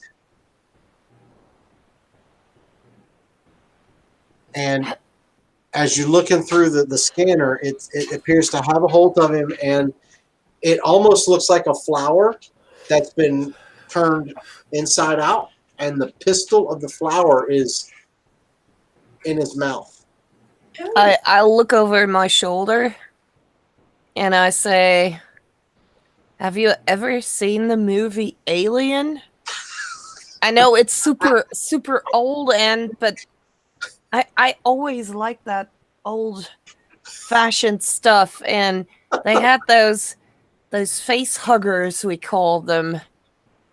This looks like something very similar, but this is a plant, and the face huggers were creatures, I guess. So this is definitely a plant. And he's like, and I take like one of my I don't know, like a scalpel or something, but the not the business end, and I poke it under that flap, and I try to see where it's in where it is in his mouth. So is it grown in there, or is it like just sticking there? So as you go looking with the scanner, it looks like it's only in his mouth, about maybe to the back of his throat, and that's it. Only, okay. Yeah. In other words, it looks like it's just in there just enough to provide. You can't tell if it's to provide nourishment or if it's just to make a connection. I look again over my shoulder and I give a smirk. He's deep throating.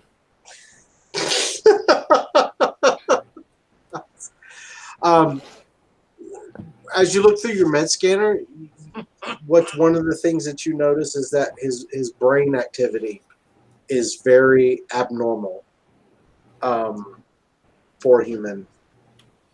Would I consider this being a parasite of some kind?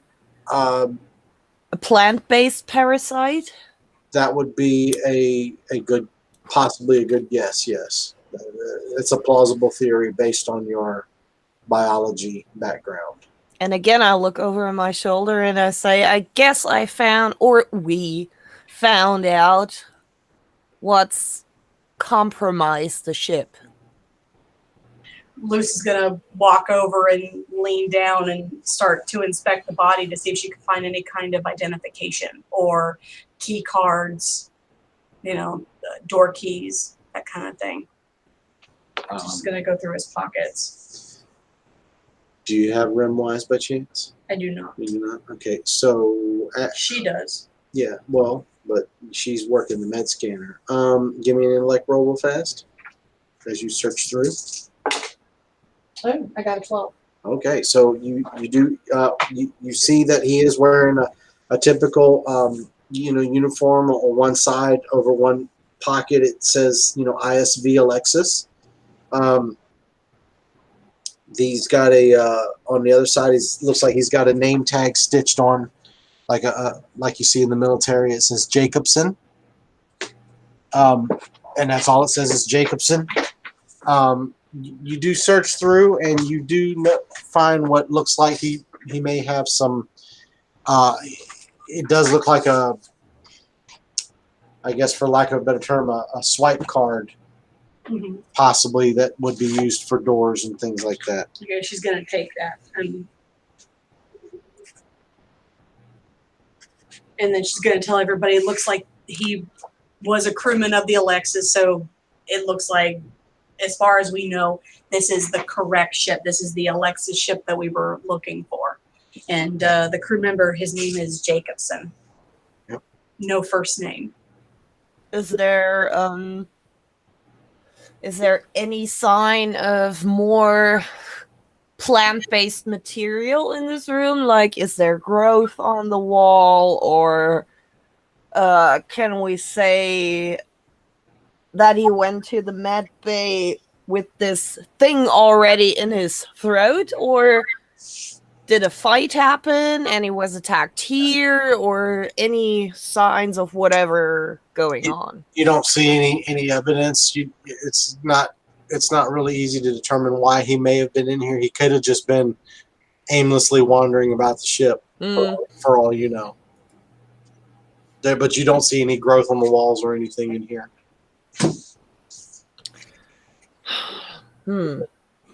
Is there any kind of pods or like medical pods in that room that we're in? By medical pods, what do you mean? Something that we could maybe put him into, quarantine him, because we don't have any idea if this plant, if it is a parasite. I would prefer not to take a chance on it spreading to the rest of us. Well, in this room is basically just what looks like a bed, and then there's a medical terminal over there. But no, there's no kind of pod or any kind of isolation in here at all. Okay. We have the doctor with us, right? Mm-hmm. I turn to him and I say, if I give you the information about the plant itself and my guidance, could you possibly remove this thing out of the man so we could ask him some questions? I'm not sure he's alive anymore. What? Oh, Oh, he's alive. He's just tranquilized. Is he alive? She shot him with a tranquilizer dart. Oh, okay. Yeah. Sorry. I thought she shot him. You guys took him a shot, but yeah. You guys took him down to 1 hit point, and then shot him with a tranquilizer dart. So he's almost dead. He's mostly dead. That's a perfect condition to remove. I mean, I'm just saying you couldn't have planned it any better. Yeah. So Dr. Jones comes up, and he's already looking over your shoulder at the medical scanner, and he's kind of got his finger out, and he's looking. And he's like, well, surgery is not really my thing. He says, but it doesn't really look like it's not overly invasive. It's in his mouth, and it's down to the back of his throat, but it's not like all the way down, and it's just wrapped around his head. And he says, whatever. I know he's deep throating, and I giggle again, and he's not deep throating. I mean, it's just like right there. Do we want to discuss how deep throating is now? Well, I mean, doctor. Generally about 7.5 to 8 inches. Thank you for that contribution, Double Tap. What about getting that poor man onto the table here, and I take his feet and wait for him to take his shoulders? So yeah. Well, before you do that, I should probably double check on them. Oh my God. Double tap, walk over and kneel down and just give it 2 rough taps to the forehead. Yeah, it's basically No response. Well, when you double tap it, you notice that the what you thought was a meat sheet, but it just kind of goes. It's around his head, and it kind of goes like that, and it kind of moves a little bit, like it's a living thing. Lucy backs away. I shoot it. I was gonna say, I would shoot it. No, are you? No. I would, yes. I have no. Oh Really? my God. Are you really going to shoot it? No. Well, I have no care about his life, so of course. No question. I mean, if you want to shoot it, make a comment.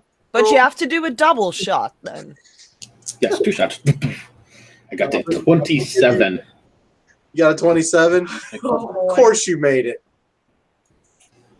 I So fall back on my ass. That was because the whole it reason I gave it a already double crouching. tap, to see if it moved so I could kill it. I wanted to make sure.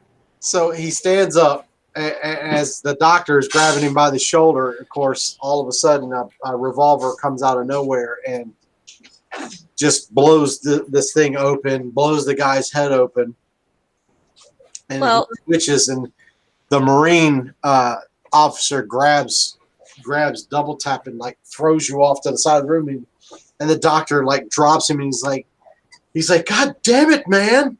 He's like, we could have removed the thing. So It much moved. of that questions. Well, But he's dead I double now. tapped it to make sure it was safe. It did not look safe, so I killed it. There was a high percentage chance that one of you could have gotten hurt. You can thank me later. Everybody, give me a fear save. God damn it, Double Tap. Me too. Oh, No, because you're the asshole that shot him. I did make it. You did or didn't? Didn't. All right. Oh, I got a 4. Okay. So, Yeah, I made it. Oh, I got a 4. Liza, give yourself 2 stress, and Lucy, give yourself 1. Humans I'm make such already at messes. 6. Yep. That bad? Oh, it's okay. You can go all the way up to 20 before it gets really bad. Oh, good. Many opportunities for you, Double Tap.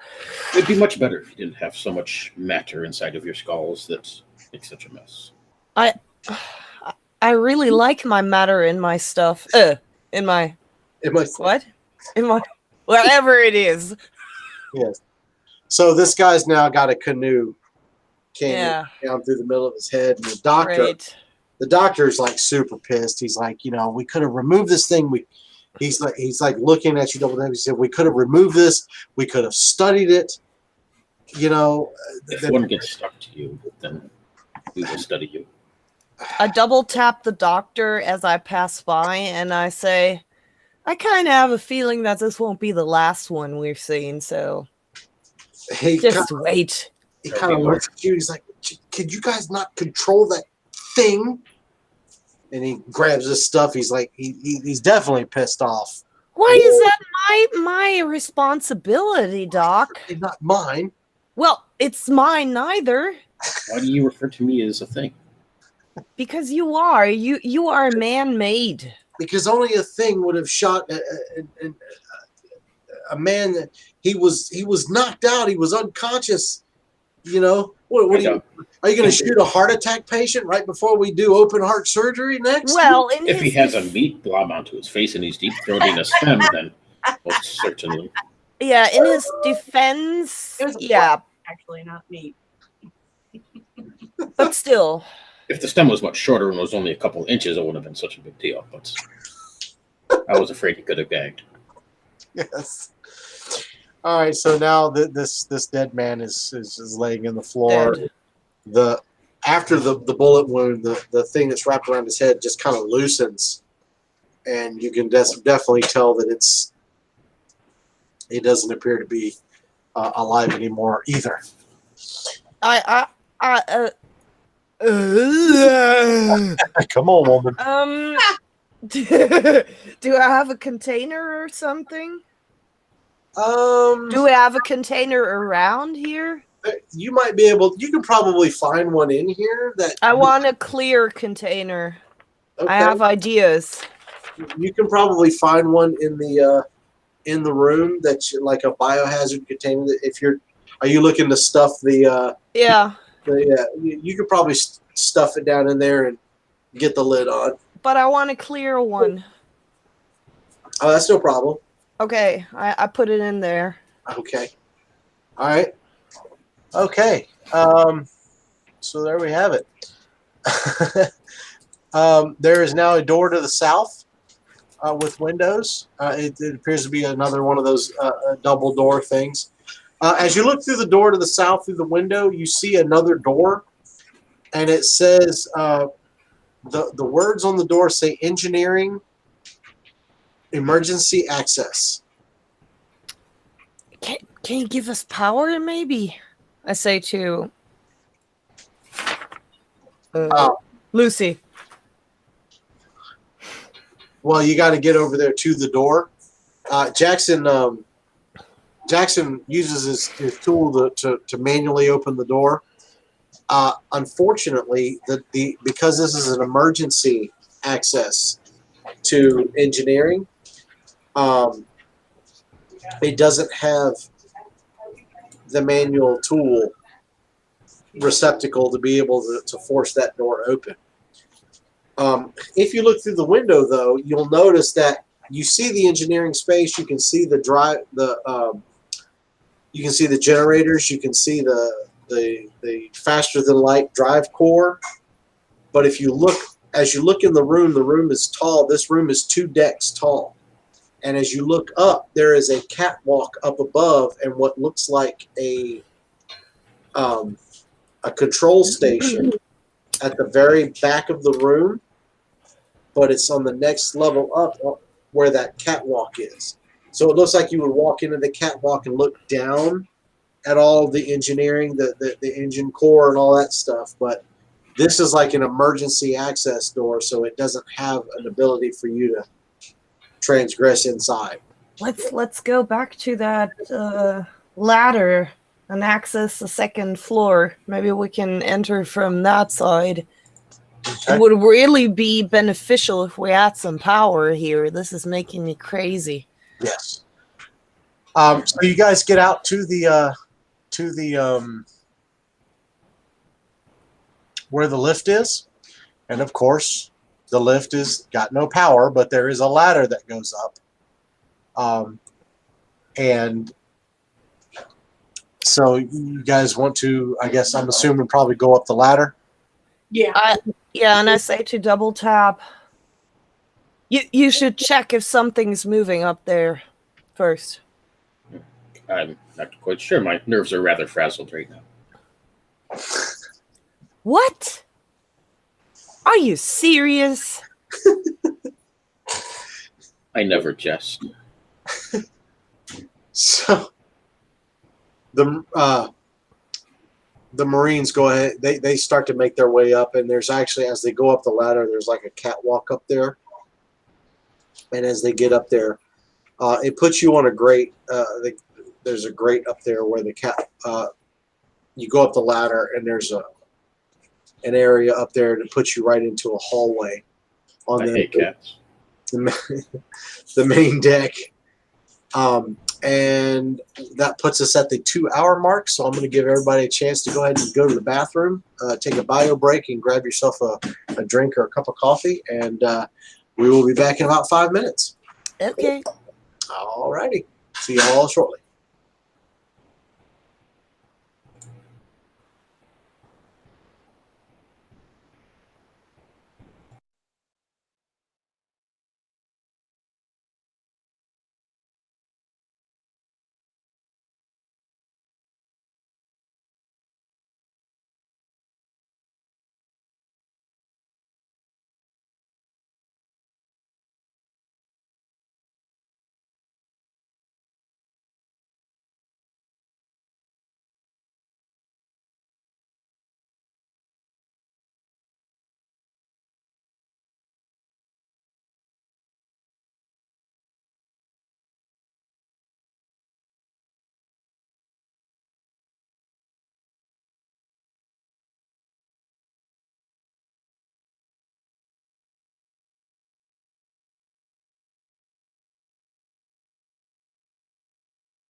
I'm back.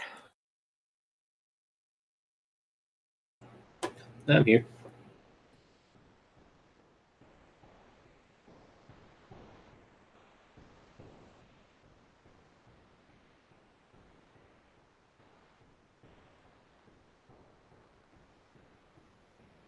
This would be a great scenario for Drop Dead as well. Yeah, I had one fairly similar. It was called Red Shirts, where the characters played the Red Shirts. Oh, right. Yeah, I didn't watch that for obvious reasons. I don't remember who played him. I know Morgan did. He was in it. I don't remember who else.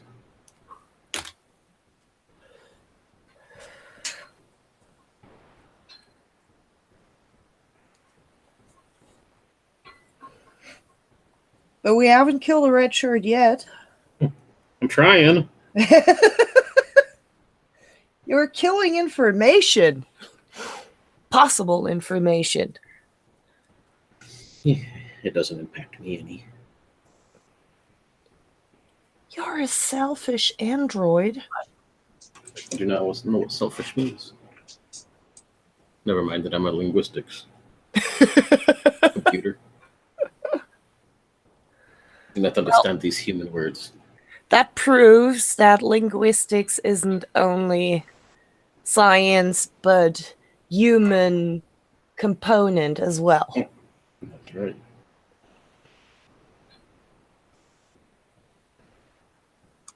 All right, sorry about that. Sorry about Well, for having to bio.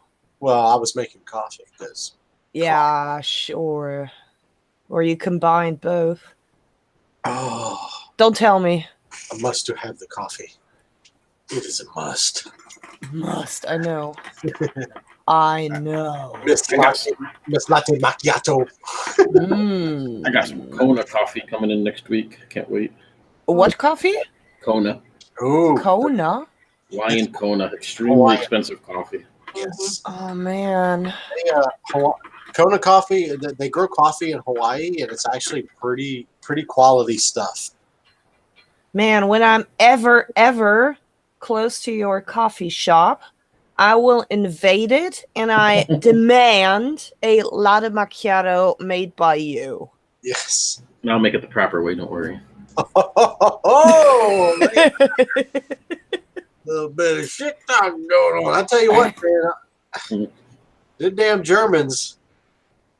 You can get a latte macchiato everywhere Yeah. in Germany. I mean, every gas station. Yeah.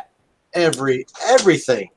Do you know how do they make it there, Micah? Is it So usually they do milk, like, I don't know, like 4/5 of the cup, and then they do espresso.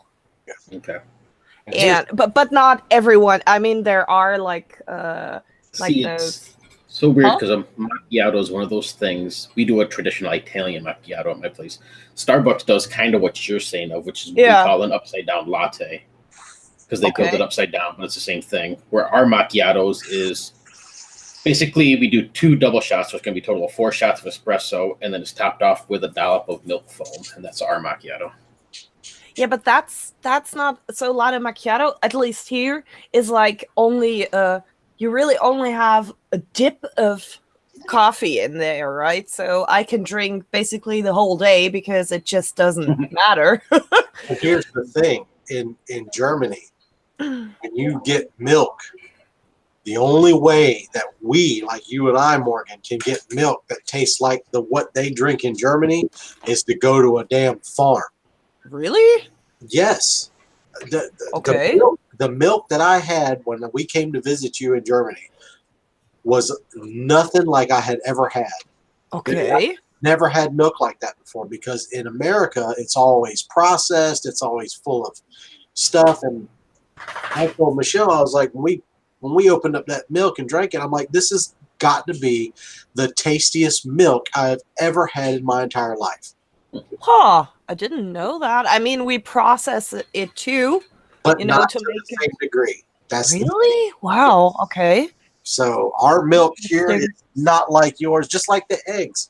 When we bought eggs, when we were staying at the house there Yeah. were still little feathers stuck to the eggs because they were Yeah. that fresh. That doesn't happen here.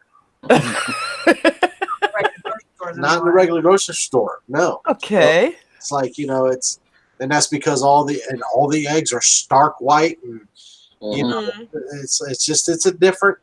You guys do farming different than we do, and it Wow. shows. And I was like, oh, Because ours is all mass produced. And Exactly. So Huh. we do things to our food here that the people in Europe are like, get that shit out of here.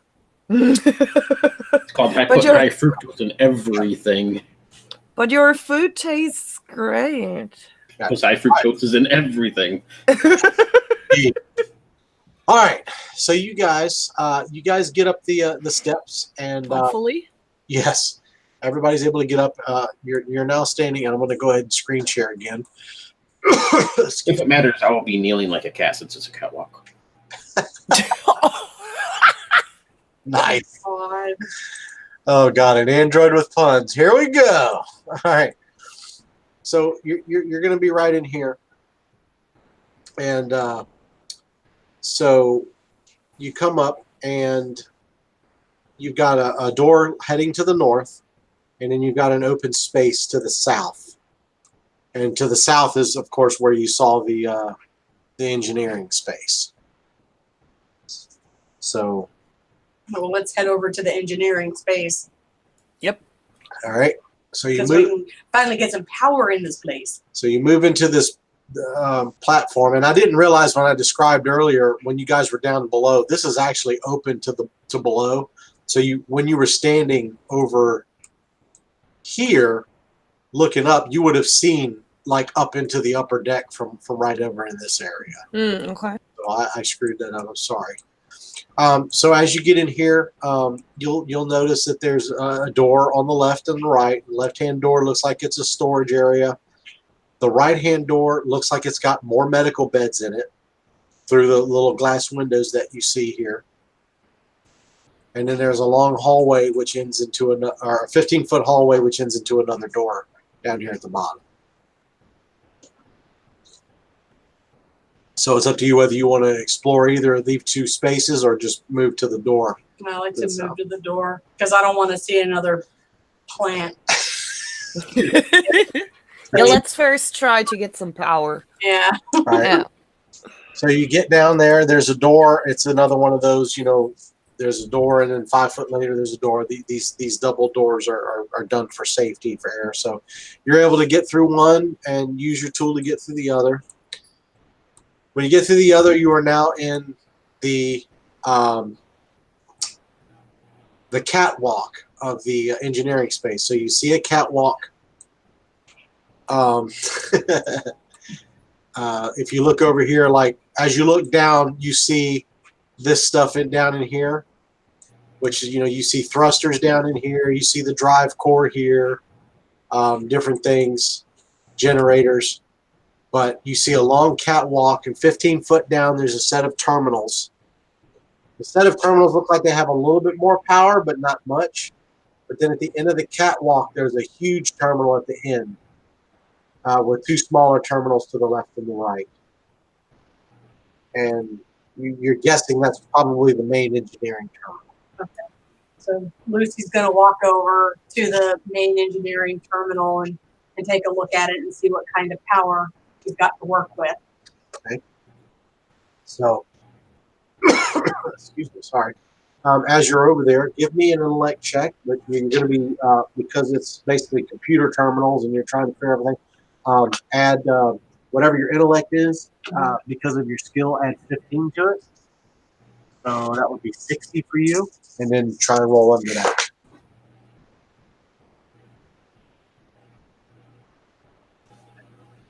Okay. So Lucy rolls. Looks like she's struggling a little bit. Does anybody want to give her a hand? Maybe you should check on her double tap. I will walk over. They're doing the tug wrong. I will give the computer a double tap. All right. So what do you have a computer skill as well? Yes, I do. What level? Just regular computer, so train the plus 10%. Okay.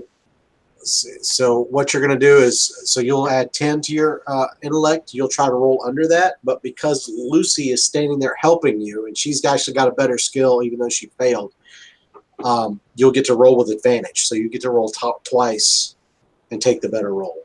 All right. Let's see what we got. So 100. I got a 19 and a 92. Obviously, that 19 is much better. Yes. Well, yeah, 19. Yep. All right. So with Lucy helping you, she's not able to do it herself, but as you come over and start helping her, you start, I guess, going to the right, double tapping and going to the right spot. And then Lucy's like, "Oh, look, there it is right there." And then she kind of helps guide you to it. And you're able to start the basically the reactor is still hot, and you're able to initiate the startup sequence for the power on the ship. It takes about 5 minutes or so, and then as you do, you'll notice that you start to hear through the ship. You start to hear you start to hear things come online. You'll start to see the terminals start to, like the ones that are 15 foot down that catwalk, they start to light up. Lights will start to come on. You'll get a radio call from the Aisling Explorer, from the captain, who says that they're detecting, power. She says, we're detecting power spinning up inside the ship. Is that you doing that? I turned it on. Okay. And Lucy looks over with my help. I double tapped. She says, "Well, Android." She says that'll make it a little easier for us to monitor you and monitor the status. We'll keep you informed if we notice anything." You're very welcome. Do you see more about the life forms on board? Because we had some interesting findings which we can't look deeper into now because we had a little accident with a pistol.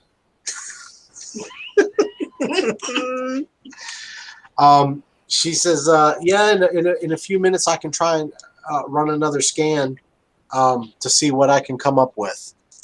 Put my hands behind my back in a relaxed waiting military position, and I say, "We wait." Okay. All right. If you guys are going to wait.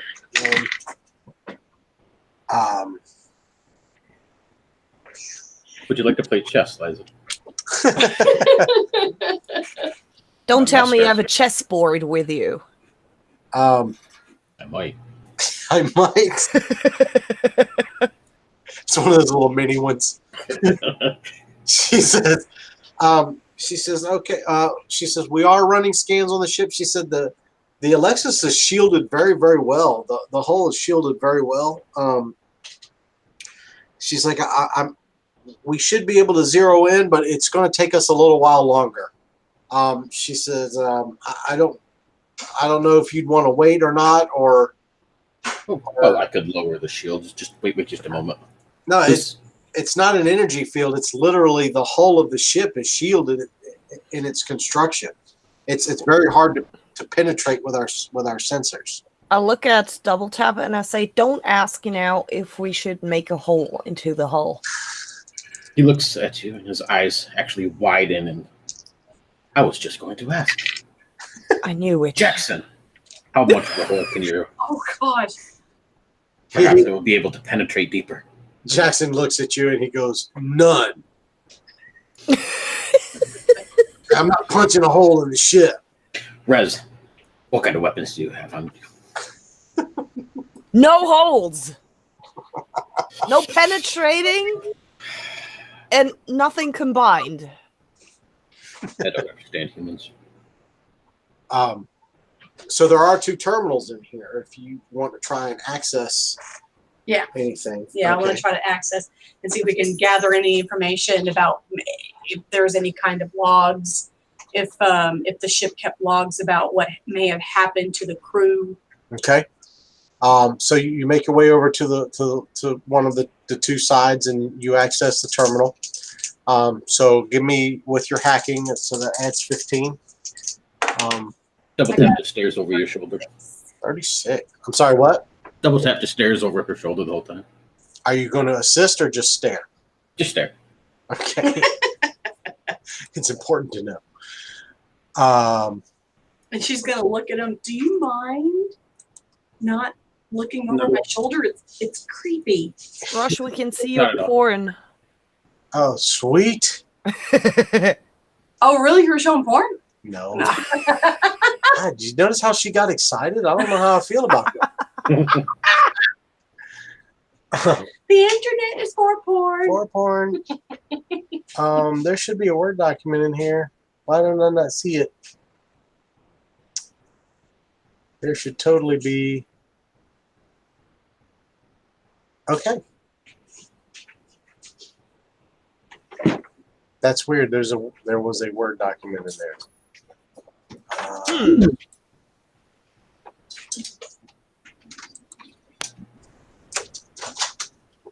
Nope.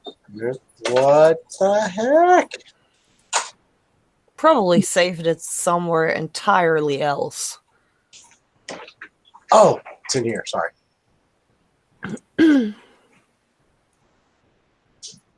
All right. So you do see you rolled really well. You're able to pull up a log. You kind of go through some back doors to get to the ship's log. And this is kind of what you get. It's the same thing that I posted in that video. If anybody ever actually read on the video that I posted in the event. But essentially you get automatic distress signal, warp drive disabled auto. There were some craft that were launched. Biocontainment breach level 1 forward starboard compartment 1. There's there's weapon discharge. There's security cryo 2 lock. You're not sure what that means, but then there's a bunch of weapons discharge detected on board the ship through the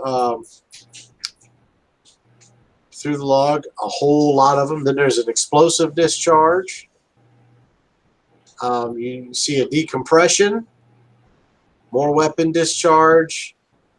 You'll see that at one point Captain F. Jensen ordered an all hands abandon ship. Then there were there was a pod launch, more weapons discharges, more pod launches, more weapon discharges, a bunch of pod launches, which may explain why the hangar bays are empty. Then you have navigation warp drive enabled, Navigator A. Shaw. More weapons discharges. Somebody tried to get into a secure bioscanner. And that's pretty much the rest of that down there is stuff that you guys wouldn't actually have seen. So it looks like the majority, other than maybe Jacobson, and I don't know if there's any other crew members that are still on, well, I'm assuming there is because there are life forms present aside from ourselves, but it looks like the majority of them went out in escape pods. Or something. Yeah, well, or something. there were some pod launches. You have to assume people may have been inside of those Or maybe pods. someone just discharged them to keep other people from leaving. Yeah, all it says is that there's a pod launch. It doesn't say anything about who was in it or how many people were in it. The log doesn't track that, so Yeah. it just says pod launch. But there seems to be there was definitely somewhere on board the vessel. There was it looks like based on the log there was a firefight, and that there was a biocontainment breach. Is it possible to access the scanners of this ship to see something about who is still on the ship? Basically what the others couldn't do? Could we do it from here? Yeah, she could try that. If she was sitting in here. Is she what? I said if she was sitting in here. Oh, I'm sorry. Dang it, Michelle. I'm sorry. I Sorry. thought she was talking to Give you. me another hacking roll. Oh, okay. I got a 35. All right. So using the computers, you're able to determine that there are several life forms on board, but the life forms that are on board, they are not able to really identify the crewmen or not, whether they're crewmen or not. Is there one close? Look at you. That's a good question. The answer to the question is, hold on. Maybe. Let me stop sharing my screen for a moment. Okay. Look at my little map here. Yes. Basically, they said that there will be some within.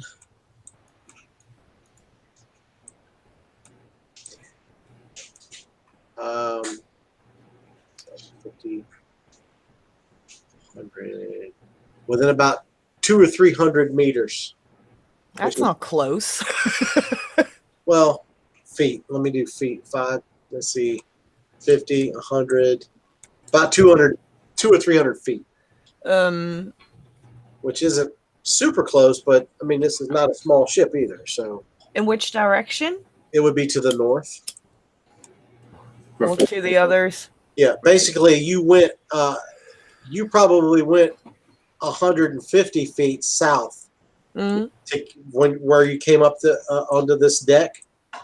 It was probably about 100 to 150 feet south to get to this terminal. So it would be about 50 feet north from where you came up. What do you think? Should we check if we find an actual crew member without add-ons?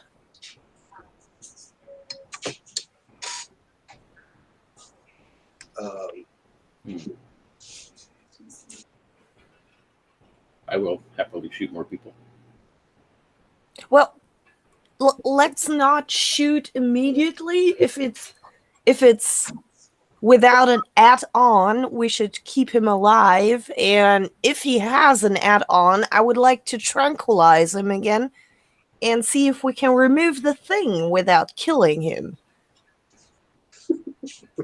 That is absurd. Why is that absurd? Because it could attach itself to you. And then I would be forced to kill you. Well, listen, we exactly for that case, we should be prepared. Right? So we can... Yes, Lucy, be prepared if I have to kill Liza. Oh. I turn around Please and brace yourselves. I ball my hand by my fists and I walk into the north direction. 2,400 inches, there's life form detected, Liza. I know. Is there anything else that you guys want to try and search the computer database for before you walk away? Well, we know what happened kind of sort of to the crew.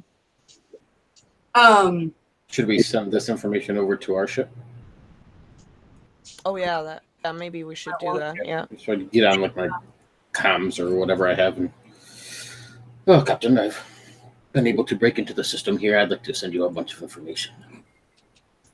The bio breach that was mentioned in the log, is that a bio breach from outside the ship? Or is that a bio breach inside the ship? It was a bio breach from inside the ship, from within the cargo bay area. Have you determined that it was within the ship?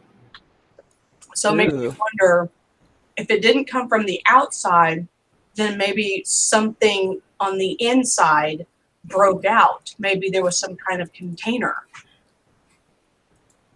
Oh yeah, most definitely. Mm-hmm. I bet that's a diamond.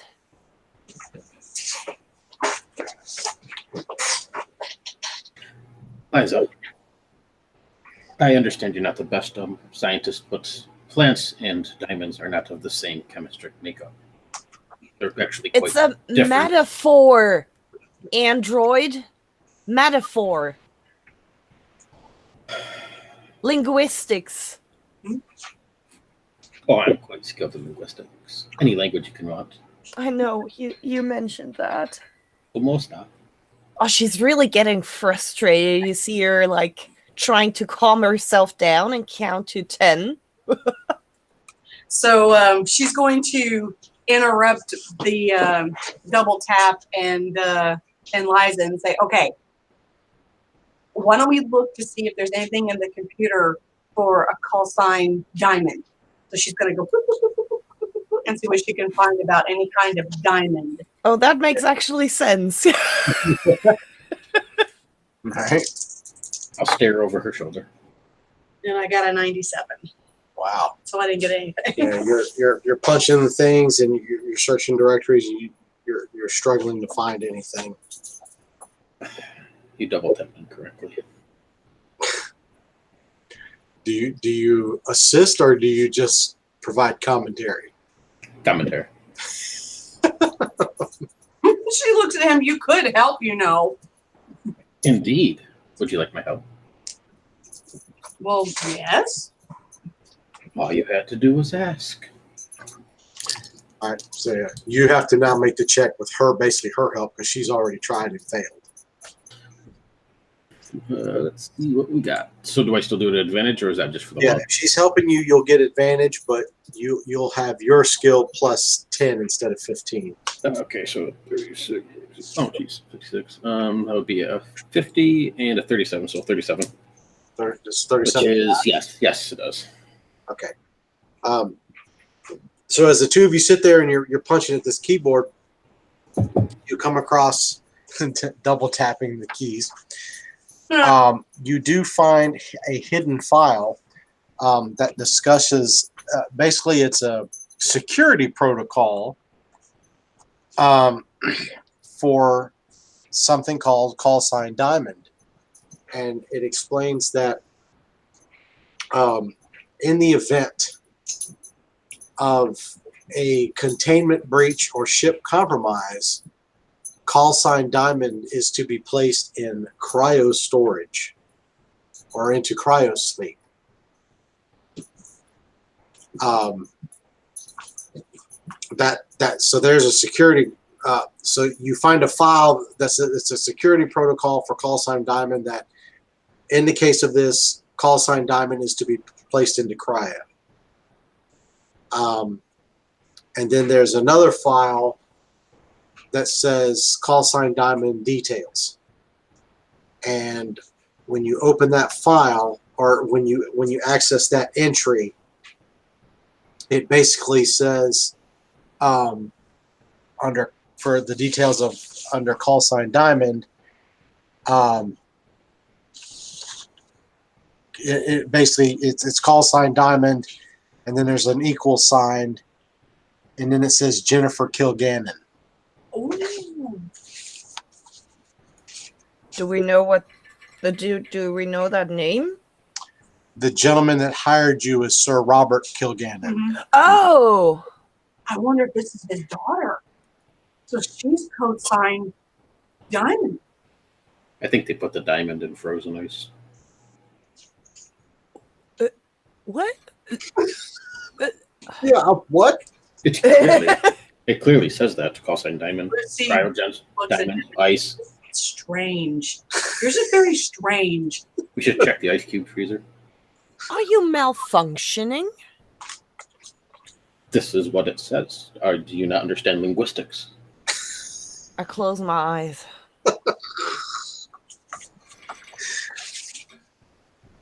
Well, let's check the cryo chamber then. Do we know where it's located? Is there a floor plan we can get from the computers? Well, why don't you give me an intellect check and let's find out. All right. Dang it. Then I got a 30. All right. So yes, there is a floor plan you can get. Can we see it? You can, now that you have power. Fuck yeah. And she gets all excited. She's got the power. All right. So what I'll do, let me go back to screen sharing again. Pow, pow. All right. So here you are. You guys are all the way down here. All right. Mm-hmm. So to make it visible, I can't, if I shrink it all the way out, you won't really be able to see anything. Or at least not too much, but I'll make it a little smaller. So here's the ship, basically. This is the main deck you were on when you came in. You guys came up through here, and then you went up the ladder, which put you here. You came south. So they said they were detecting life forms about 50 feet to the north, which would be somewhere in this section, which looks like cruise quarters. Yeah, I was about to say. North of that is where all the cryostasis pods are. Okay. North of that is the ship's bridge. How convenient. So there's your floor plan. I'm going to say that you guys, we're going to definitely have the technology that you would be able to load the floor plans into like a PDA or some kind of wrist.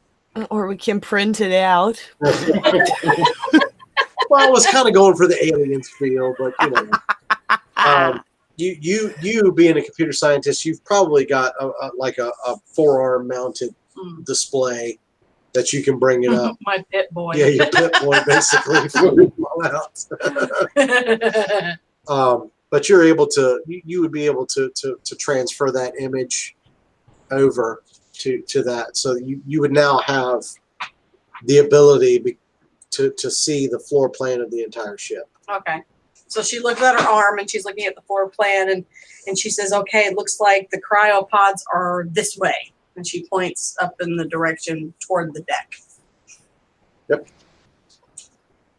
So I say we head over to the cryopod and see if Diamond Oh, yes. Jennifer is still there, but because we don't, we just have to be careful because we may run into more of those plant things given the log that we read. Yes. When we got here. All right, so you guys are going to move to the north, I take it, right? Mm-hmm. All right, so you start going back the way you came. You get back to the catwalk, the small catwalk that you were on. Now that the doors are up, now that the power's up, the doors will operate normally. You don't have to sit there and use the tool to manually open the door. So as you come through, the doors operate only using basically the card or the badge that was on Jacobson. So as you walk to the doors, you pretty much have to hit the doors as you go through. You go through the first two sets of doors, and you're in a long hallway. And down the hallway, you'll see 6 doors, 3 on each side, which are some of them are stuck open, some of them are not. But you're able to look all the way down through to the next door. But you do notice that it's somewhat quiet in here. But as you make your way into this section, you do start to notice that on the walls in here through the main hallway, you see what looks like viney or moss-covered vines that are stretching out from the doors in each of these staterooms ahead. Would it match maybe to what we've seen?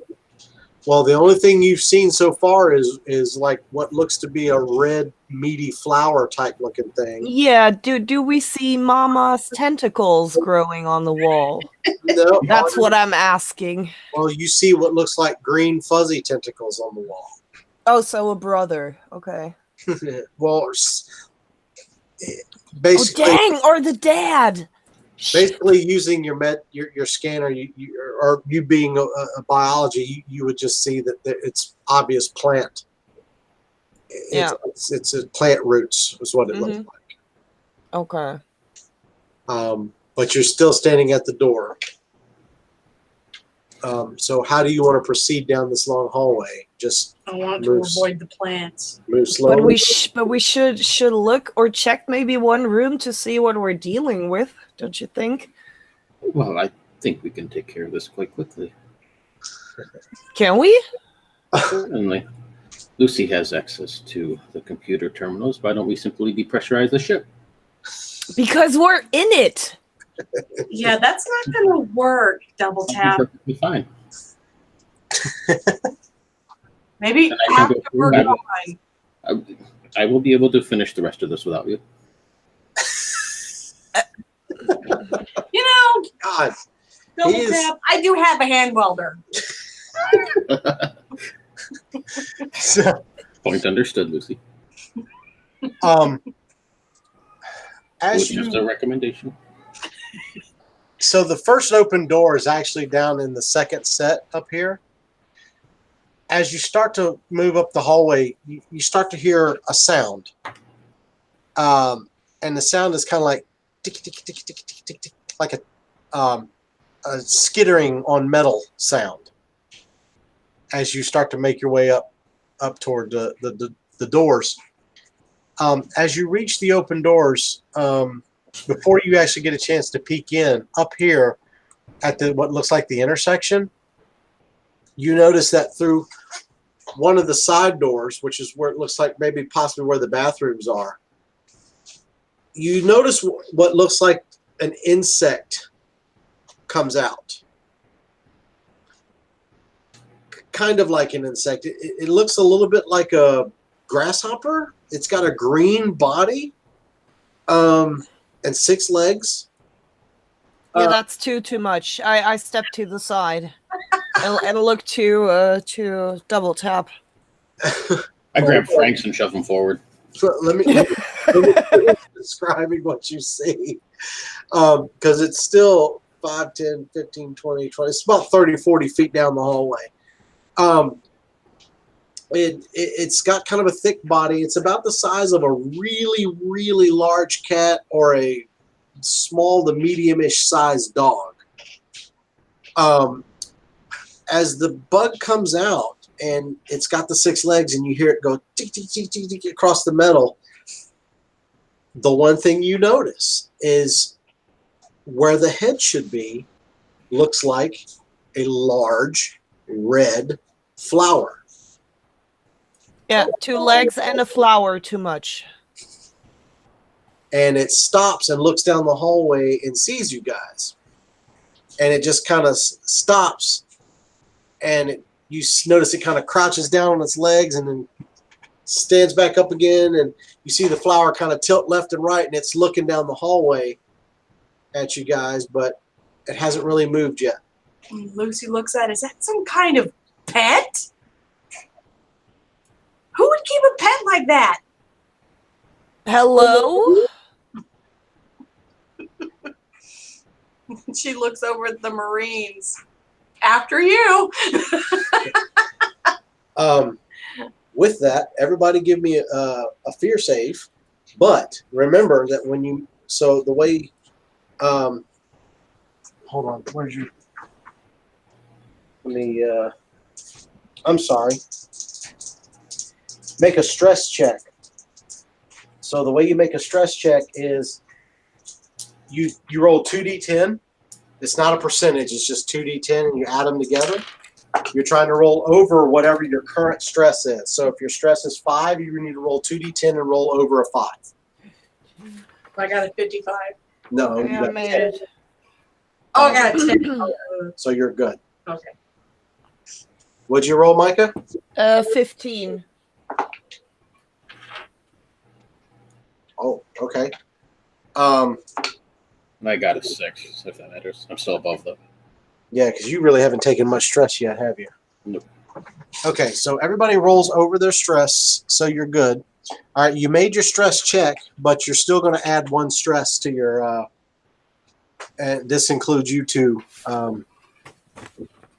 Gotcha. Double chat. So everybody adds 1 stress, but you did pass your stress check. which means you don't panic. Because now you're actually seeing what looks like an alien of some sort. And so we've got one turn here where it's looking at you. Are you guys going to react in any way, or are you just going to watch and see what it does? Double tap shoots it. Okay. Does it react to my hello?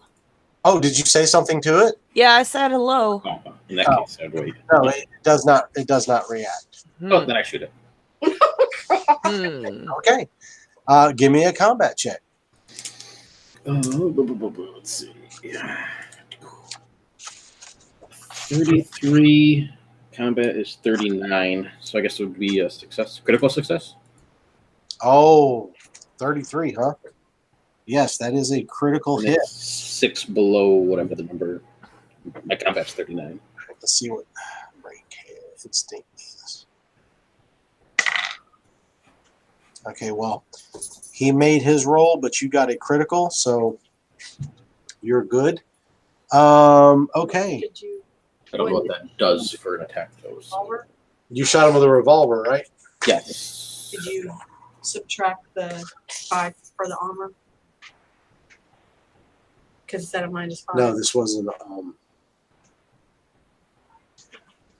Or does the Yeah. Well, it wouldn't have mattered. He hit regardless. Oh, okay. Yeah. I don't know if that does anything for an actual attack, the critical part. Yeah. Well, Or it's just normal. Well, it's a critical hit. So typically, if it's a critical hit, you would make a panic roll. This one doesn't make a panic roll. So, Okay. so roll. The way I'll do this, and I could be doing this wrong, but this is the way I want to do it because it sounds right to me. So roll your 3d10 instead of rolling, since it's a critical hit, and this creature doesn't have the capacity for panicking. Instead of a 3d10, just roll me a 4d10 Alright. for damage. I got a 5. Are you serious? Well, 1, 1, 2, 1, 1. Oh, wow. Holy shit. Oh, man. Damn bug moved. Yeah. All right, so Wow, double tap, you suck. maybe it was a dud round or something. The bullet, you shoot this bullet and it just goes just flat dead on. But it hits him and it just doesn't seem to do a lot of damage. At this It's a very point, thick exoskeleton on it, apparently. Did you see my bullet just bounce off of it? at this point, it immediately you hear this. It makes like a high-pitched whistle or scream, but it doesn't. It doesn't inspire the same kind of fear like the one that was on the dude did. But it immediately, with a lightning fast, with just lightning speed, begins to rocket down the hallway towards you. And it's actually like running down the hallway, and it actually can run up on the walls. Oh, So it's not just running along the floor. It's like going up the wall and across the ceiling. It's, trying to make itself hard to hit. And it's coming right at you guys. So go ahead and make me a speed check, everybody. You got a 66. So I critted my speed check. I got an 30. 18. Crit failed, all right? Yeah. Okay. I You're got going an to be dead 18. last. Okay, I'm sorry. So I just realized I was doing these wrong. So make your speed check. Who makes their speed check? I did. I did. You both did. She failed hers. The Marines are going to fail theirs. Excuse me. All right. So if you made your speed check, you get to go before the creature. So you got a free shot that round, double tap, but you Fairly and effective. Liza both get to attack before it's able to get to you. Don't kill it. I tranquilize it. Maybe. No, I don't. I rolled a 76. Hello? Yep, that's a Yep. fail. Oh, yeah. Double tap. Let's see. Shoot. He'll look at you for a brief second, Liza. Turn and shoot this thing. Doesn't really seem to care what you said. That is a 22 out of 39. Okay, so give me a 3D10 roll. Maybe it'll be better this time. 3. You rolled 3 ones, really? Yep. Wow. Yep. So you shoot and you just barely nick this thing in one of its legs. I mean, not even enough to barely make any juice come out of it. I'm getting a new dice over here. At that point, let's see, there's 3 Marines and 2 of you, so that's 5, so anything but a 6. So he gets about halfway down the hallway, and then, where's my D6 at? Where did it go? I have lost. Oh, there it is. Let's see. 1, 2, 3, 4, okay. All right, so when he gets about halfway down to you guys, you hear this thing. You hear a screech again, and the flower that's on this thing's head shoots off the body and goes flying through the air, and it spreads out like a big cape, and it's just rocket fast, and it streaks through the air.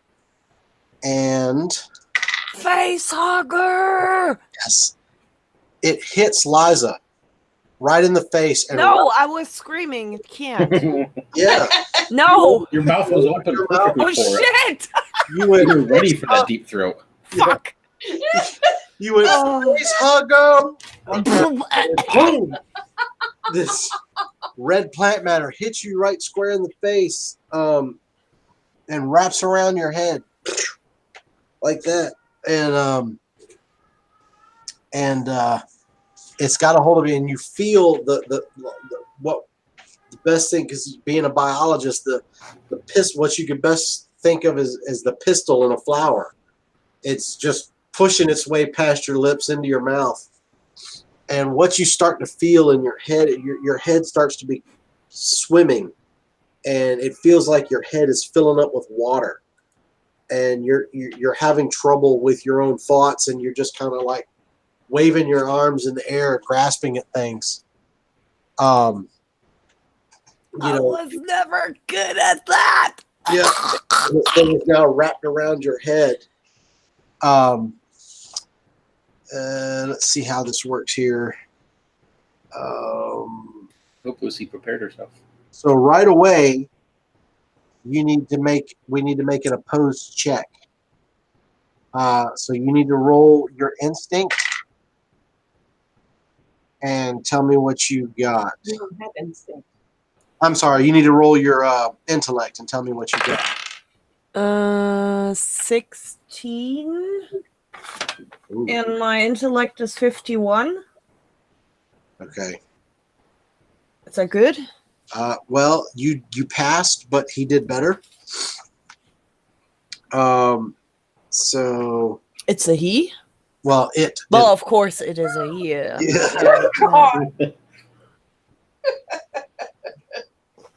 Just because it only got 2 inches deep at the moment doesn't mean you can judge.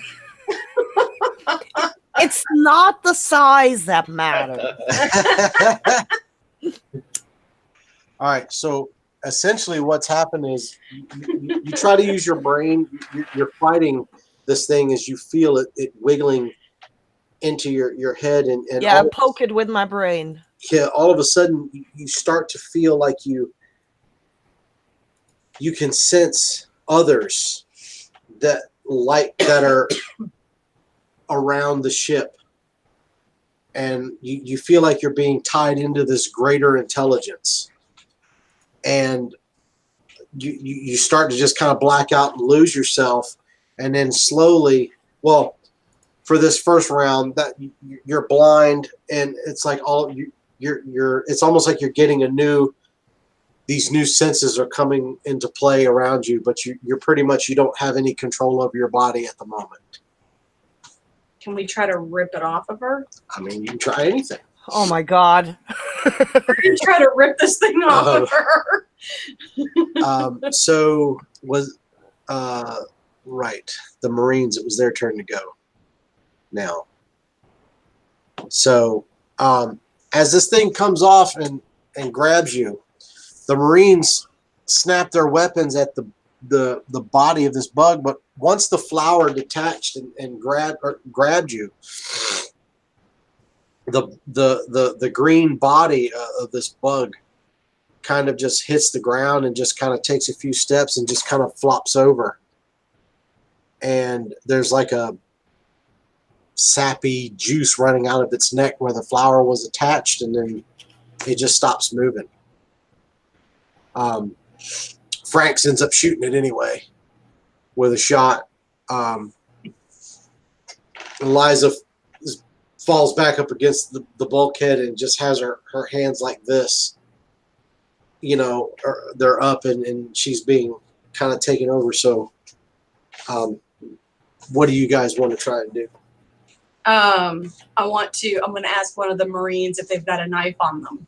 Well, of course. Okay, so she wants to go over and try to cut this thing off of her because it's wrapped around her face, like completely around, or just... Yeah, it's basically, it covers her whole face. It comes around. The back of her head is still open, but it's like the flowers, it's got like these little arms through it, and it's webbing. So it comes down. There's like a spot about that big in the back of her head that you can still see her hair through, but it's got her whole noggin. You hear this? She's no double tap. Help me get this thing off of her. So she's I told you, you must prepare yourself under these circumstances. Okay. No shooting. I popped in a couple extra bullets because I was out of bullets, so I had to reload. All right, so you're going to try and cut this thing off of her, right? Yeah. All right. And she's going to ask for the doctor's help as well. Oh my god. Okay. So since you asked for the doctor's help, I wasn't going to let the doctor is basically going to. Well, first of all, now that Eliza gets this thing wrapped around her face, everybody makes gives me a what is it?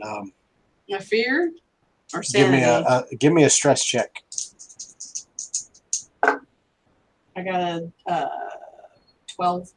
How many dice was that? 2 or 3? No, 2. I'm sorry. 21. Oh, yeah, I'm good. 14s. Oh, okay. Well, then I got 3.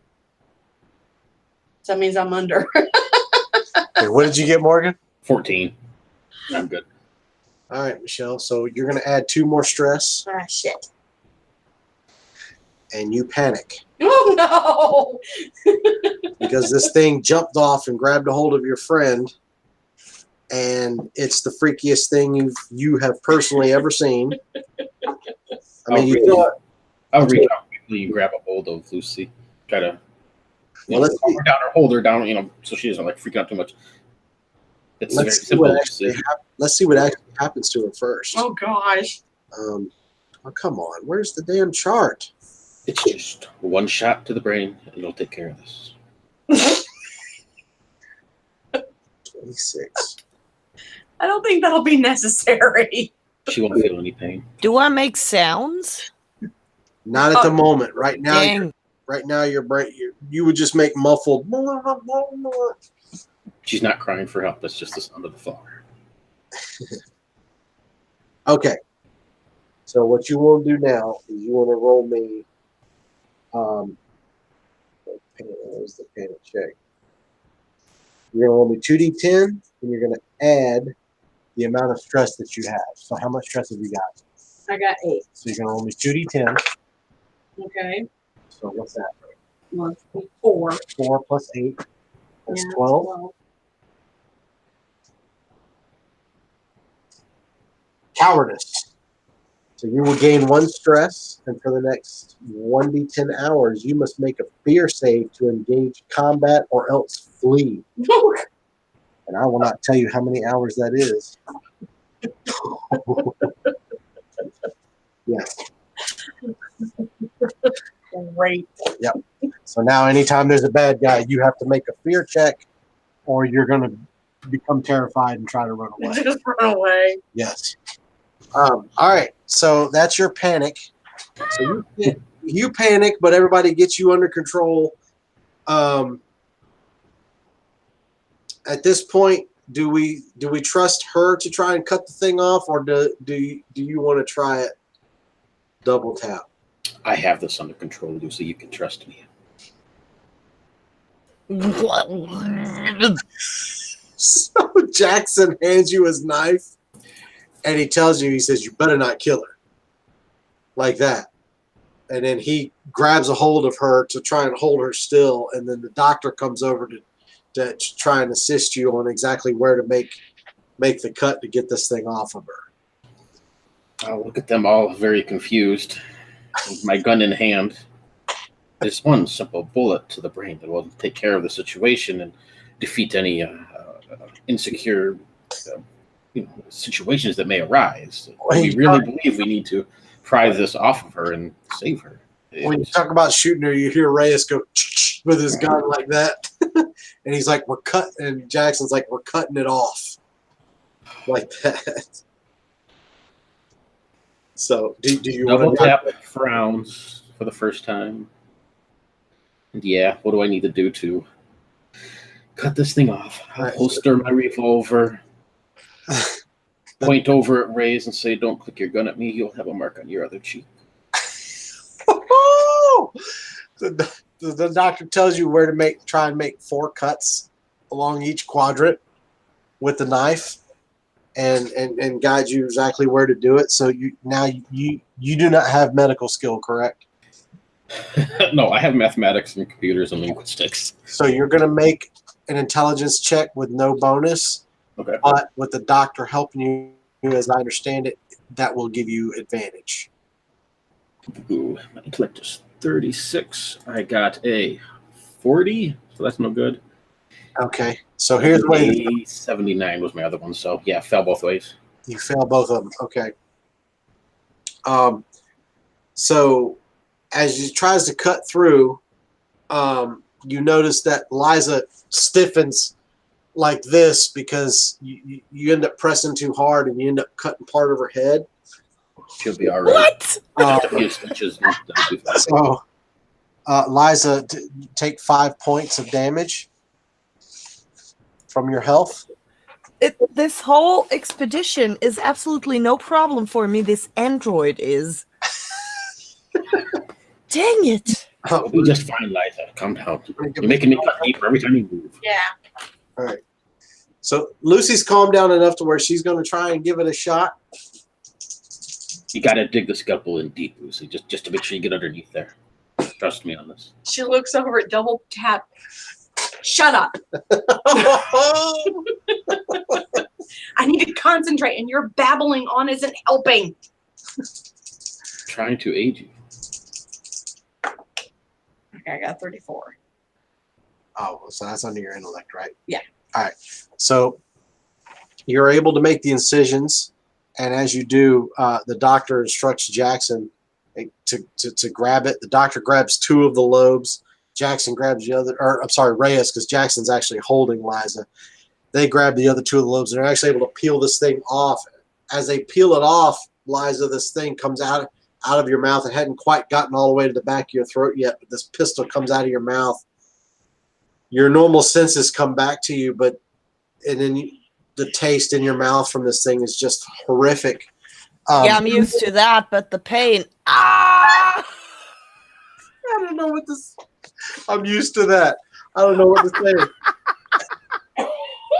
Good Lord. This is I didn't invent that thing, yeah? Wow. It's definitely rated M for mature, folks.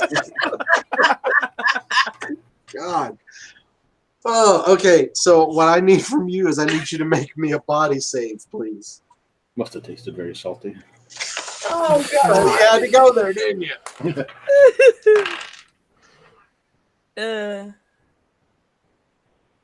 What's body? Oh, body. Oh,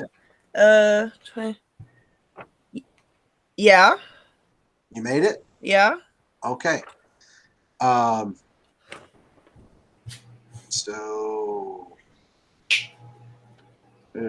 Hunger, disease, infection. I'm not hungry. Good. yeah. No, you're lucky because if you failed your body save, it damages you on the way out.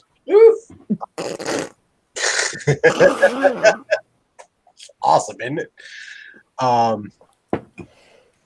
So okay, so they pull the thing off, and you're just like, you know, you're spitting all this stuff out of your mouth because this thing is just so nasty. But they definitely get it off, and the thing's kind of twitching for a moment, but because of the cuts and because it's no longer attached to your head, it twitches for a moment, and then it eventually just stops, and it appears to just go completely limp. Thought I was gonna have to shoot it. Can we do a bioscan on this thing? Me? Well, Yeah. because I mean, I have a bioscanner as well. Yeah, well- but yeah, when she recuperates, Yeah. Can you scan me if there's something left in me? Maybe it left a Oh, yeah. spore. I have a med scanner if I can scan her. Okay. Yeah, you guys can all. Well, I mean, you can just use one scanner and just kind of all work together on it, or one of you can scan the flower. One of you can scan her. yeah, I mean, I'll how do, scan the flower. all right. So the doctor will help you. Well, no, actually, the doctor's going to help the one scanning her. Mhm. You just use it with intellect, no bonus. I got a 44. What's your intellect? 45. Okay. And So I critted. you did crit. Crit success. You did crit. Okay, so you, because you're not a doctor, you're able to obviously tell that it is definitely it's dead. It died. The process.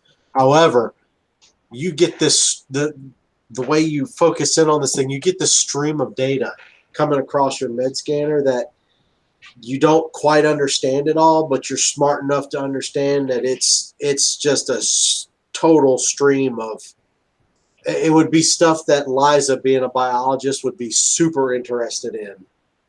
I mean, it's got stuff on molecular structure, cell structure. You know, I mean, you just whatever you did, you nailed this thing. Mm-hmm. So you're able to save that into the scanner so that she'll be able to look at it for later. Okay. Morgan, the doctor's going to help you, so you'll be able to roll with advantage. And is it just an intellect check? Yeah, sorry. He'll walk up to Eliza and go ahead, lean against the wall. I will scan you to make sure everything is okay. I was going to shoot you, you know. I'm not surprised. Well, it looks like everything is okay. I got a 76 and a 62, which are both fails. Okay. You look excellent, Eliza. You're just fine. I'll give her a clap on the back. Yep. You don't detect anything. You got Micah, a scratch on the head. Micah, I need you to make a notation for the end of the game. I just need you to notate the number 95 for me. Oh God, is that how many No, it's just a reminder. spores? No, I rolled something, and I need you to. Yeah, spores. Gosh, so morbid. All right, so you get your faculties back, but you're just kind of like, it takes you a while to get your breath back, but you're good to go.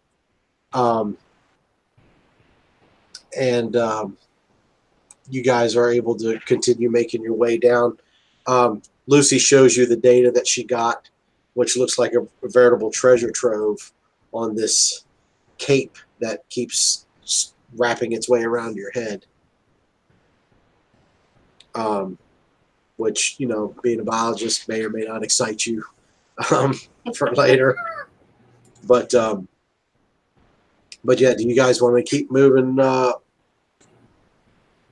north up the hallway, or check in the rooms, or how do you want to Yeah, we want to burn it from orbit. say what? Yeah, I say, yeah, we want to burn it from orbit. Nuke it from orbit. Yeah. I did offer. Way to be sure. Okay. Lucy's really not wanting to be here anymore.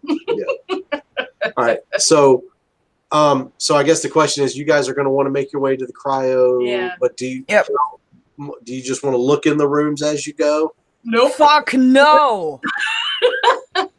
Okay. All right. So I am going to kind of bypass a couple of things because we are starting to run a little short. So, and that's my fault. So you guys are able to make your way up to the hallway there, and you make your way through the next set of doors, and you find 8 cryopods in there. 7 of them look like standard cryopods. However, the one that's in the one that's the farthest north on the right-hand side looks like it might be a little different model than the other ones. It also seems to be the only one that's lit up and powered at the moment. We're gonna look over and look in there and see if it's occupied. As you walk up and look at it, it is indeed occupied. There is a small glass in there, and you see what looks to be a young woman, maybe somewhere between 19 and 22 years old, who is currently in cryostasis. Well, I have a feeling this is probably Jennifer. Yeah. Well, as you look at it, there is a marking on the side of the container, and it says J. Kilgannon, and then right below the window is the marking of a huge diamond. Well, looks like we finally found her. Does she have any flowers on her face? No, she looks like a normal person. There's no lines in there. She looks perfectly normal. No, when you're looking at this cryopod, it looks like it's armored almost. Like most cryopods are mostly glass. You know, with the thing, this thing looks like it's designed for people to not get. It almost looks like the kind that you put a prisoner in, like if you didn't want anyone getting them out. It's a heavy duty cryopod. It's got it in lock. It appears to be in lockdown mode, and it's definitely not one that's meant to be. You know, it's meant to take a beating if need be. Well, I mean, if it is his daughter, he's going to want to keep her well protected. Right. What was our goal? We were to secure the cargo? Well, secure the diamond. Also. Yeah. Mission priorities. Yeah, the mission priorities were listed as A, primary, retrieve call sign diamond safely. B, secure ship and cargo if possible. C, if ship cannot be secured, lock down for pickup by Kilgannon Group. And D, if ship is completely compromised, scuttle and destroy, last resort. Well, I guess we should get that thing out of here and then, yeah, nuke it from orbit. I would have to agree. All right, so are we going to open up the pod, can we? Is there a switch? Wait. I'll look into the glass, make sure it looks good.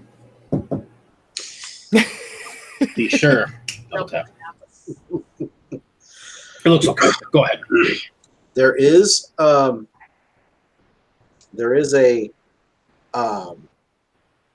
panel there, a control panel. As you start messing with it, you get a message that pops up, and it asks for an access code. I bet it's double tap. I'm going to type in diamond. And it tells you access is denied. It's double tap. It's not double tap. There is a data port on this this thing that looks like you could connect your PDA. Okay, I'm gonna possibly. I'm gonna connect my pit boy. Yeah, connect your. I keep saying PDA, but it's your wrist-mounted computer, and you can then try to Hack into it. yeah see if you can get it open. Uh-oh, I think he froze again. Yep. Dang. Real unlucky.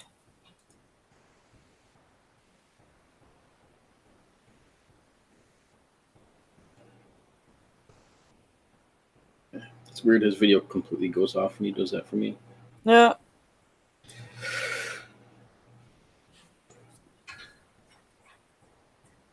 Kind of suspect it has something to do with XSplit because when he comes back, XSplit there is a XSplit window Yeah. showing, blah blah. Oh, Noticed and that this too. time it doesn't. We can't hear you. Nope. How about now? Now, yeah. Okay. What was the last thing you What heard? was the last thing you heard? She was hooking her thing up to it, and she went to roll. Okay. Okay. All right. So she was able to pass her roll. So she's able to initiate the warm-up sequence, which is going to take about 15 minutes. If that's what you guys want. Oops. I have all the time in the world. It's coming. There we go. Now we're back. Oh shit. You broke off mid-sentence. I know. She made her roll. So she's able to get into it, and it's basically asking her, does she want to initiate the warm-up sequence to bring her out of cryo sleep?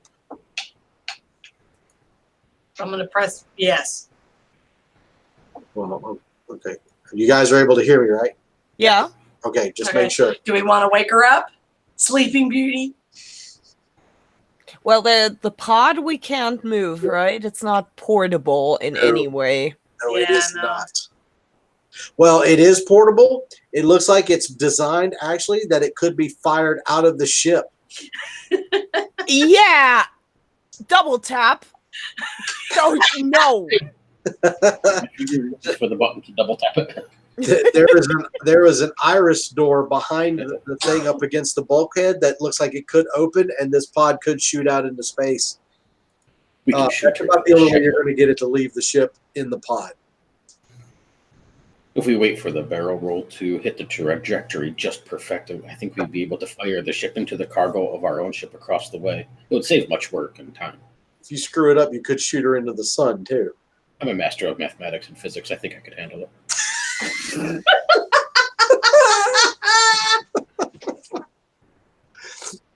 So I think the answer is yes. Well, no, I'm not going to tell that. Are we going to wake her up, or are we going to try and shoot her at the other ship? I got this, ladies and gentlemen. Oh my god. You don't have to go along This with window of opportunity is closing very quickly. Well, You might want to warn the Aisling that this thing may be coming after them or coming at them. And we're going to actually do That's a it. good point. We should get on their comms and let them know that open their cargo hold. incoming. Tell Clementine she might want to open up the cargo bay. So you guys are actually going to do this? Well, I'm not in my right mind because I just had a plant dick in my head.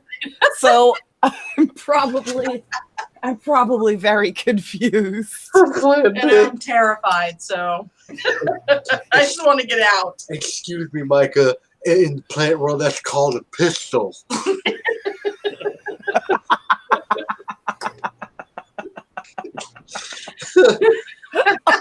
Oh my God. So you guys radio the Aisling Explorer, and Captain Rowley is over there, and you hear her. She's going to freak. You can just hear her mashing the button.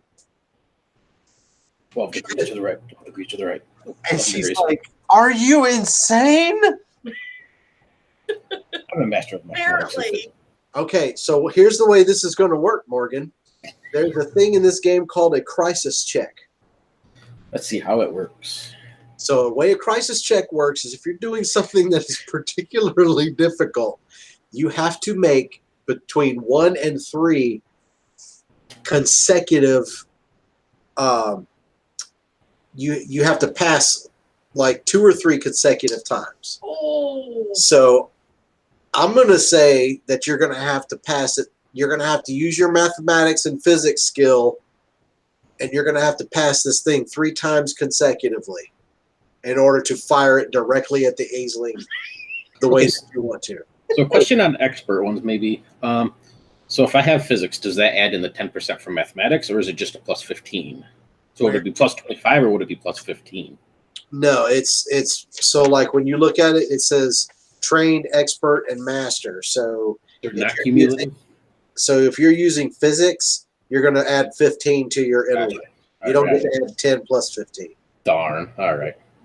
That's my understanding. I could be wrong, and if I am, then I don't know. Mr. McCoy will hopefully correct me when he watches the video, if he watches the video. Oh, God. I hope he will. So, yeah, you'll add 15 to your intellect. Here's the training equivalent to. Yeah, that's how it looks like how it is to me. Yeah. Well, Does anybody have piloting or anything like that? No. Anybody else have mathematics? I do. I have mathematics. Okay, if you have mathematics, I will actually let you assist him with his computations. Okay. So that each one of his checks will be made at advantage. Okay. Yeah, I have mathematics. And I also have heavy machinery. I would entirely go for this because I really don't give a shit either way. It's an Android, so as long as they don't stop me, then yes, I'm definitely firing off and using my. Because you're an Android doesn't mean you're completely devoid of compassion for humans. I mean, he's terrible. This is great, though. Wow, and I thought David from Prometheus was bad. I don't know, he's pretty fucking bad. Yeah. Well, I haven't seen Covenant yet, so. No. Yeah, I'm supposed to have cold inhumanity. That says right there. And that's what I have. So, all right, so let's make the first check. So all right. So I got advantage, and I got 36 plus 15, so 46, 51. No. What's your intellect? 36. Oh, okay, yeah. So you got under 51, right? Sorry. So you passed the first one. Oh, hold on. I didn't roll. I was just checking the number. Oh, sorry. So I got a 7. Holy shit. All right. Second one. Well, I guess I don't need to worry about the advantage in that case then. So second one, I got a 43, so that would be a success too.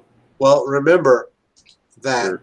you can roll, but you may roll it like if you roll a 7, you might roll again and get a 22. It's a higher number. Oh, that's right. Okay, yeah. Critical. It was critical. Okay. So in the first case, the first pair of rolls, I got a 7, which is the better roll. Second pair of rolls, I got a 1 and a 4. So Okay. that was good. And the third one, a 94, which is not good. And the very last roll is a 13. Oh, wow. Okay. So You are welcome. without waking up, Jennifer, God. you wait and you give Lucy Lucy's tied into it. You take into account the pitch and roll, and you initiate the emergency ejection of her pod at exactly the right moment, and it fires directly at the Aisling. And Clementine basically has the Aisling belly facing the ship, so that it thing goes right into the cargo hold, and as it passes through, she's able to close the door. It probably smashes into the ceiling of the cargo hold of the Aisling Explorer, but not like, rocketing and punching a hole, but it probably bangs on the ceiling, but it's an armored pod. It's okay. After about 5 minutes, you'll know if you look out the window or the portal, because there is an airlock door there. You'll notice that you'll see the Aisling start to pitch back to match, and you'll get a radio back from Clementine, the pilot, and she's like, "I can't believe it, but we got it," like that. Just another day's work. I just shake my head in disbelief. Yes. Excellent job. I gave you guys the hardest crisis to do that too. So I would have failed if you didn't give me advantage, though. yeah, well, yeah. Well, both So of you're you, welcome, double tap. No. both of you having mathematics. You know, maybe it's not so. Maybe I'm being a little easy. I don't know. I don't know. That was pretty tough. Once the pod rockets out, you hear a scream throughout the entire. It doesn't sound like it's close by, but it's loud enough that it echoes through the entire ship. Oh boy. And it sounds deeper and slightly different than what you heard from anybody else so far. And I want everyone to give me a fear check, a fear save when they hear it. I got a 13. Okay, you passed. Oh, shoot, wrong dice. 77. Okay. I rolled a 100, Wow. Wait a minute. which is a critical failure. Are you Plus, it's sure? I'm pretty sure. Success. No, that's a critical. 100s are always a critical. Oh, Yeah, it's a critical Okay. success. So,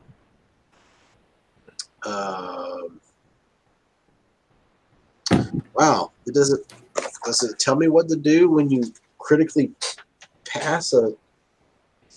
He will never be feared again. Yeah, really. it's just another bug. Let's go kill it. Don't be afraid. So this scream is really terrifying, though, even though it doesn't seem to affect Lucy, or it definitely doesn't affect Double Tap much, but because of what you've already been through, Liza, with the thing attaching to your face, you're already shaking. It's going to add 3 stress. Oh boy. It is okay, Eliza. Double Tap will protect you. Jeez. 10 already.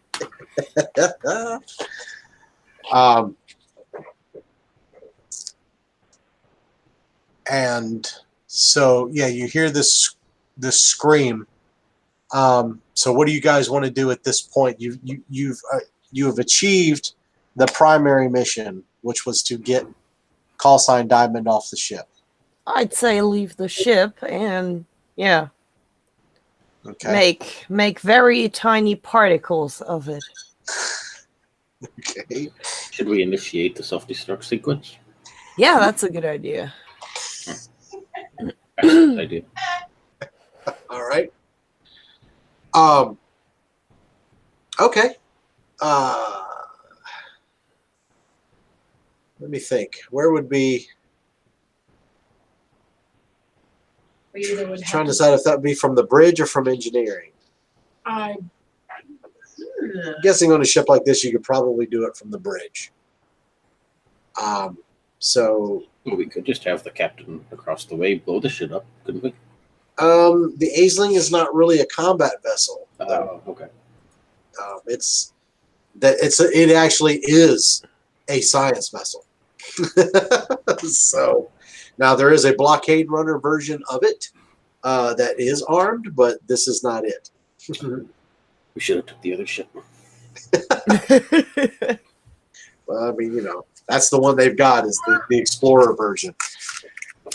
It's full of science labs and stuff like that. So I actually have a whole deck plan of that ship. It's very cool. A 3D designer actually designed it, and I actually got to take part in the design process, which is one of my fun moments in my gaming history. So, Oh, is there a sun close by? is there a Yeah. sun? Yeah. Oh, yeah. It was a star, wasn't there? Yeah. Can we bump the ship and give it a shove and let it fly into the sun? Well, if the ship has power now, we might be able to plot a course for it to go straight into the sun. Oh yeah, yeah, exactly. Like with a like in 10 minutes start flying, blah blah blah, so we can still leave the ship. Yeah. Well, Oh. based on the floor plans that Liza has in her wrist unit, you guys are right outside the bridge. Lucy, sorry. You guys are right outside the bridge. If you get onto the bridge, there's a very good chance you can just, like I said, just initiate the self-destruct and not even have to worry about doing all that. Okay. Okay. So, well, then let's go ahead and go over into the bridge of the ship. Well, we have to make sure we'll be able to get off the ship fast enough. Well, If you Yeah. would like, I could fire you with the other pods. Well, if you, all right, so let me do a screen share real quick. No, thank you. If you look here, hold on. If you look right here, these are the pods. So this is the one that Jennifer was in that you fired out. But there's airlocks right here. Oh, okay. That now should function. Well, if you would like to reach the ship faster, I could still fire you, Lucy. You saw my amazing mathematical and physical skills. The rest of these pods are not designed to eject from the vessel. Only Jennifer's was. It was a specially designed pod just for her. Damn it, Jackson, you're ruining all my fun. So you guys want to make your way to the bridge, I assume? Yes. Okay. All right, so you guys make your way onto the bridge. You go through the first door. Everything's good. You open the second door, and there's a 15-foot hallway. There's like a door on each side. And then it opens up into the actual bridge where you see the captain's chair and the helmsman sensors and all that other good stuff up there. Is it completely empty? Is there any people in it? You'd have to walk the hallway to see. Okay. You can't see any. Basically, as you look up the hallway, you can just see the captain's chair. Okay. And in front of it, it kind of drops down a little bit. So it's really hard to see anything other than just the back of the captain's seat. Well, is there someone sitting at the captain's seat? No. Okay. So if you guys move up, as you move up into the bridge, the bridge is empty. There's still frost kind of on a lot of the things in there because the ship, the heaters are working, but the power hasn't been on that long. But all the terminals seem to be up. The computer is booted, things like that. So you would have to go to one of the terminals. Okay. Well, she's going to go to one of the terminals and see if she can. So which one do you want to try and do? Where do you think the self-destruct? It would be at the captain's seat, Okay. where the captain sits. All right. So you go to the terminal that's built into the left and right of the captain's seat and begin checking. Go ahead and give me it. And I got a 35. Okay, well that's good enough. All right, so you are able to find that there is that you are able to access the self-destruct, but it requires codes to get in to be able to set off. So you're going to have to really work at that for a while. Mm-hmm. So that's going to require another crisis check. So you're going to have to make a couple of checks. You're going to have to make two more consecutive. Okay. As you start working on it, though, one of the doors to the south opens up, and two crew members come running out, both with those capes wrapped around their head. And the door opens. You don't really hear it. They jump out, and you hear the scream, and they run into the bridge. And so what needs to happen here is you need to make a fear check, and the fear check is to see if you're surprised. It won't add any stress, but everybody needs to make a fear check to see if it frightens you into not being able to move this round. I'm scared shitless. Yeah, me too. Okay. I see 2 dicks in my mouth already. I'm good.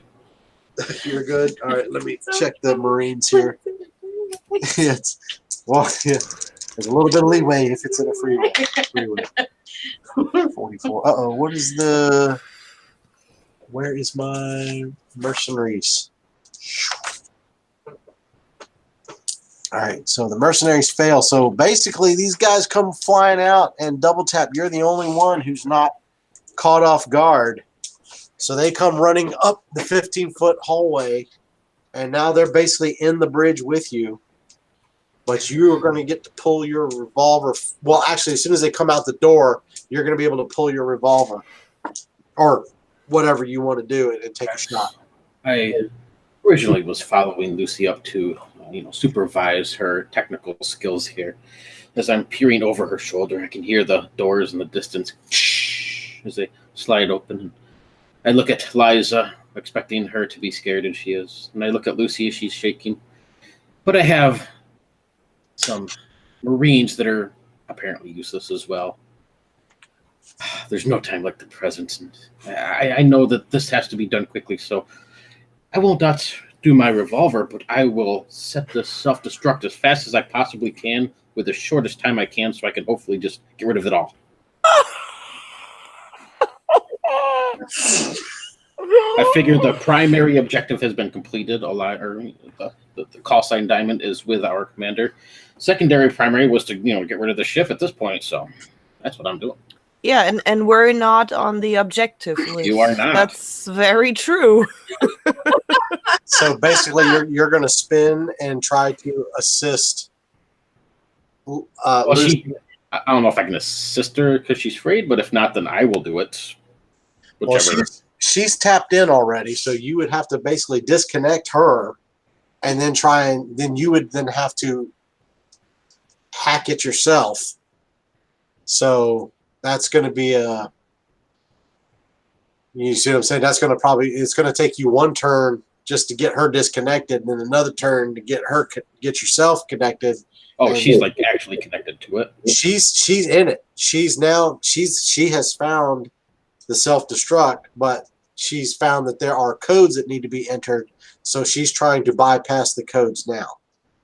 It's going to require a crisis check for her to do so, but as she started to do that, that's when these guys ran out. So she's in there at the moment. So if you want to take over, you're going to have to basically you'd have to pull her plug. Am I jacked into it? Well, not like in a cyberpunk kind of way. Your computer's plugged in. Oh, my computer. Okay. Yeah. So I was thinking I could just take her computer and do it. Well, I mean, you could try to grab her arm and start doing it. If it's up to her, she'll let you. I mean, I'm terrified. I don't care. If that's what you want to do, she's currently scared shitless. Yeah, because that would be my number one priority at this point. So either way, I don't know what you want me to roll, but so that's what I would do. So basically, you're terrified, yeah. And he runs up and grabs your arm and immediately starts banging away at the touchscreen, trying to get through what's going on. Okay. So that's how he spent his turn. All right. So now it's their turn. Everybody else, they get a free turn because everybody else, including the Marines, were all surprised. So one of them is going to come in. Let's see. 1, 2, 3, 4, 5, 6. All right. So the first one runs straight for the captain's chair and tries to bean Lucy in the head with a pipe there. So he's going to make an attack. All right. So as he runs up to try and attack you, you have 3 options. Mm-hmm. One of them is probably not going to work for you given what you're doing. You can rely on you're still wearing your vac suit, I'm assuming. Yeah. So you can rely on your vac suit and your armor to just try and shrug the blow off. Or you can make an opposed roll with your combat skill to try and counterattack. Mm-hmm. Or you can make a body save to try and get away. But if you try and get away, you're liable to yank your plug out and lose what you're doing. Yeah, I'm just going to hope for the best that my bodysuit will protect me because I won't be able to get away. All right, so he rolls. because I'm in the chair. Unless All I right. just try to Whoa, duck. almost hit you in the head. I mean, I could just try to. Well, that's what you're going to do. You kind of shrink away. He swings. Now, he does hit, but now your armor, your vac suit gives you +7 to your armor save, right? Yeah. So your armor save is a 30. So you have to roll, and you want to get under a 37. I got an 87. You got an 87. Okay, so he does hit you, and he does 5 points of damage to your health. Okay. So he runs up, and he's like, and he gets you. Luckily, you're not the one who's currently trying to do the computer. It's the other one. Dong. Yep. The other one runs up and attacks. Let's 1, 2. Actually, the other one runs up and attacks Eliza. So how do you? It's a melee attack. So what do you want to do? Do you want to? Can I act even though I'm scared shitless? Well, scared meant you were surprised, so you lose your first turn, but you can still react to the fact that you're being attacked. Yeah, you can still duck. So, having experienced that shit earlier, I would actually jump that guy in return and try to rip the thing off. All right, so this is going to be basically you guys you're going to engage in a your counterattack. So you're going to roll your combat skill. I didn't make it. You didn't make it. Okay. He made his. So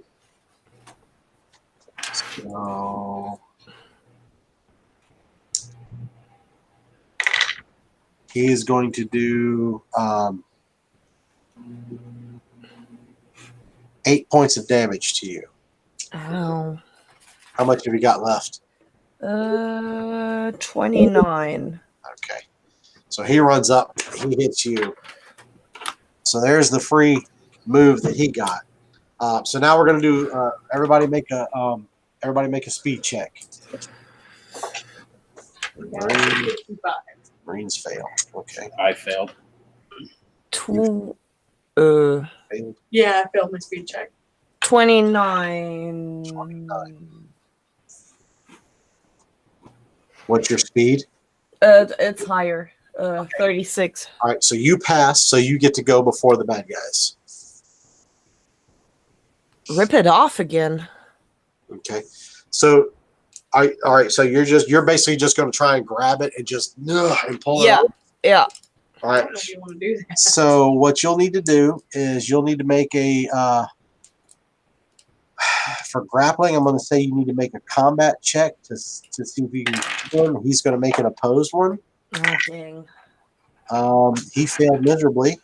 Me too. All right. Wow. I guess you both fail. So I guess you try to grapple him. He tries to fight. See, that's weird. Okay, yeah. You tried to grapple him. He tried to hit you back. Both of you failed. So basically the two of you are basically struggling. He's throwing punches. You're trying to grab the thing, and neither one of you are making any headway at the moment. Dang it.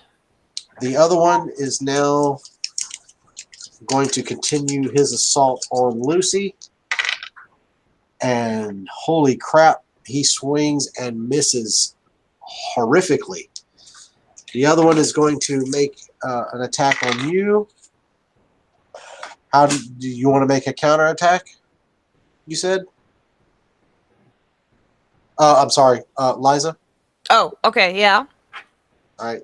So you would roll your combat? Oh, dang, no. Failed it again? Yeah. All right. He hits you for 6 more. Ow. Yeah. He can't be saved. He can't be saved. But the Marines finally get to go. Oh, boy. Yeah, so... Game over, man. Game over. Jackson steps up. He makes an attack. Oh, yeah. All right, so Jackson hits the one that's on you, Liza, for... hold on, I need to bring my handy-dandy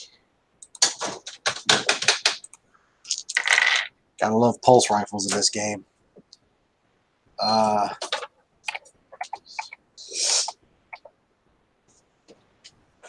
Wow, he rolled amazingly.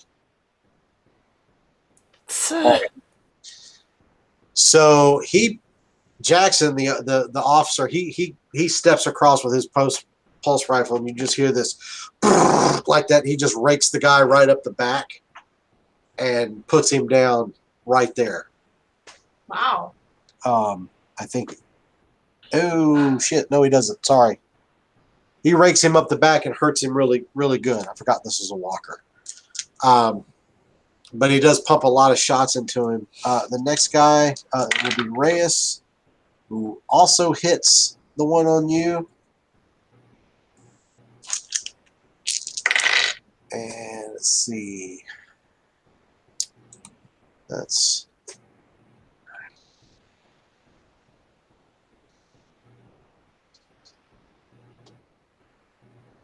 he pumps a bunch of shots in him as well. He's bleeding out. He kind of falls back away from you a little bit, and he kind of pulls back to look at them. The third Marine is going to try and go after the one that's on Lucy, and of course he misses because that's how that happens. All right, and so now we're back around to the next round. So everybody, give me a speed. Make your speed check again. I didn't do anything. 20. Oh, sorry. You're right. Oh yeah, we didn't go. No, that was. Yeah. Oh, you didn't, did you? No, we didn't. I'm sorry. So Morgan, you're trying to do the hacking thing, right? Mhm. Yes. So this is going to be another crisis test where you're going to have to make 2 in a row, 2 in a row. but you don't get any bonuses this time. All right. Or do you have computer skill? He does. I have computers, yeah. Okay, then you get the plus 10. So 10, so 3, so 46. And, well, would it be better for me to help her, or is she not able to yet? Well, right now she's basically, you've got her arm and she's being Beaten. attacked. Right. Stand still. I'm trying to do this. Okay, so 36 times 46 first roll, 28. Second roll, 100. Is that considered a failure? Well, it's a No. critical success. That is a critical success. So you hit the critical success. We will get back to you in just a moment. Lucy, what are you going to do? You've only got one arm. Really nothing I can do. I don't have, well, unless I can try to get a hold of my revolver and maybe try to shoot the guy. You can do that. Okay, I'll try You can that. pull your revolver one-handed and shoot him. Because, I mean, let's face it, if you wear the computer like a watch, it's going to be on your left hand. And I miss. Oh, well, yeah, it's a crit miss, actually. Critical miss. Okay. As long as she stays still for me. So, What did he say? I don't know. What did you say? As long as she stays still for me, then. Yeah. You pull your revolver out to try and shoot the guy, and as you pull it out, because you're freaked and getting beat on, you pull out. You pull it out, and your pistol goes off before you can actually bring it around, and it actually strikes the front canopy, and you see the glass crack, and it cracks, and for just a moment it stays there, and then the next thing you know, you'll see another little crack go chink, like this, and then a few seconds later you see chink, like that. So the spider web of the glass is now starting to spread across the front as you fire a kinetic round into the main. That is an excellent idea, Lucy. Why didn't I think of that? Oh my god. So you're allowed 2 actions, so I'm going to let it so that you are able to make both of those checks. So with a critical pass, you're able to get through the and initiate the self-destruct. You do have the ability to manipulate it in one way if you wish. As in, like, what it does? Or Well, no, like for example, right now it's going to set for it like a 10-minute timer. So you could like half that, or you could double that, or oh, I would take that down as low as I possibly could go. so the lowest you could possibly go is going to be to take it down to 5 minutes. All right. I will click that 5 minutes. Oh, are you serious? You're gonna put it down to 5 minutes? Are you crazy? It's priority number one. I'm following orders. Damn it, Lucy, stay still. Keep shooting the window. That'll hopefully speed it up. How about I just shoot you? Don't set it for 5 minutes. At least give us a little more time to get out of here. I think it's set. 5 minutes is 300 seconds. That's more than enough. Oh my god. I'm not begin counting down. All right. Okay, now everybody quick, make a speed check. I got a 33. I failed again. I Pass? made it. Yeah, it's a crit pass. Oh, shit. Okay. You passed too, Liza? I did, yeah. All right. Failed. I either do a crit Oh, damn, the Marines. Look, they got it too. Oh, yeah. No, hold on. Okay, so Jackson passes with a crit. The other two fail with a crit.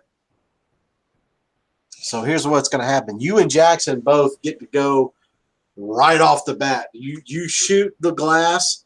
You're like freaked out that you shot the glass. I should actually give you a stress for that. Give yourself a stress because you just shot the canopy window and it's cracking, and that's scary as fuck. Shoot it again. Because he said shoot again. Because if that window blows out, this whole ship decompresses. Oh my god. So now you're like, your adrenaline is like super pumped. So you get to go first, but I'm going to give you 2 attacks instead of 1. I want to get the hell out. Yeah. So you're able to actually just yank your computer away now because he's all you did see that he set the thing for 5 minutes, which is only adding to your adrenaline. Gotta get out, gotta get out, gotta get out. But you've got head wrap dude. Okay. Sorry, so she's gonna take it and she's gonna take 2 There you go. So head wrap dude. give me 2 shots. Okay, I got a 13 That's a hit. Give me another one. and I got a 18. Wow. All right. So that's, might as well roll it all at once and give me 6d10. I need to be 10 There you go. because I only have 5. And then call them out to me. Okay, 5, 3, 1, 9, 4, another 9. All right. So you take 2 shots into the guy. Boom, boom. And you just open 2 giant gaping wounds right in his chest. And he starts to fall back. He's not quite down, but he falls straight back, and he's just, it obviously has stunned the hell out of him. Mm-hmm. Jackson is now, he's on the one that's on Liza. Okay. So he's going to do the same thing. He's going to get 2 shots. 1. And what's his combat? All right. So he shoots once, and he rakes up this guy's back again. Let's see. 16, 17, 18, 19, 20, 1, 2, 3, 4. Okay. He rakes shots up this guy's back. Now he's pretty much collapsed against the wall. He's still alive. The second set, though, he tries to turn and finish him off, and he just buries shots into the terminals on the bridge. He misses the guy completely. Liza, you did pass, though, right? I did. Okay, so that would put it now as your turn to go. I go. I run. Oh, For the exit. okay. Well, you're going to have to make a body save because you're actually engaged in melee combat with this dude, even though he's been raked up. I don't care. I shoot the gazebo. Okay. Well, all right. So give me a body save. No. You failed it. Yeah. So as you try to get away from you, he grabs you like that. He's like, and grabs a hold of you, won't let you go. Oh, dang. It's all right. You got 5 minutes. These rounds are only like a couple of seconds each. And the other Marines, because they had a crit fail on their speed, they're actually not going to get to go. So that puts you failed, right? Yep. Okay, so it's back to their turns then. So they will. There's one on. Well, wait a minute. That just means he goes last, right? He still gets a chance to go. Yeah, he goes after the bad guys. Oh, okay. Never mind. So I'm at the bottom of the list. all right, so the one that's on you, Liza, he gets. I'm really rolling well, unfortunately. He hits. So do you want to counter attack him? Can I like do a dodge or something? Doing a dodge would be, well, that would be basically using your armor. That's folded into your armor. Okay. Yeah, in that case, I punch him back, I So, guess. oh, so you're going to counterattack? Yeah. Now remember, if you have a vac suit on, you take your armor save and you add 7 to it because the vac suit adds 7% to your armor. Okay. So Oh, that's actually better. Yeah. Okay. so you might be better off using your armor. Yeah. Okay. It didn't matter. So- No, I won't shoot the window. Take another 7 points of damage. Oh. Okay. And the other one is still going to go after Lucy. And he passes. So what are you going to do? Are you going to?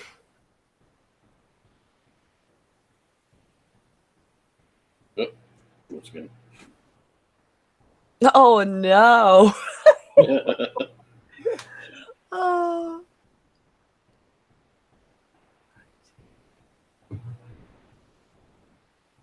No, we won't shoot the window while he's gone. And it's the quickest way to fix this problem. Priorities, initiative, job duties. From your point of view, I get it, but humans are Weak. Humans are weak. Yeah, we have faults, We cling to life like idiots. There you go. Yeah. We don't hear shit. How about now? Yep. So you both passed, but he was closer to his number than you were. So he actually does do the damage to you. Okay. Oh shit! He does 18 damage to you. Okay. I got 72 health. He hits you. Yeah, you did. I have a lot of health. 72. Yeah, Yeah. you did. Yep, he nails you right square in the face, though. It's So, like, bam! how many points? 18. Okay. Now it comes to Morgan. Look around at all these people.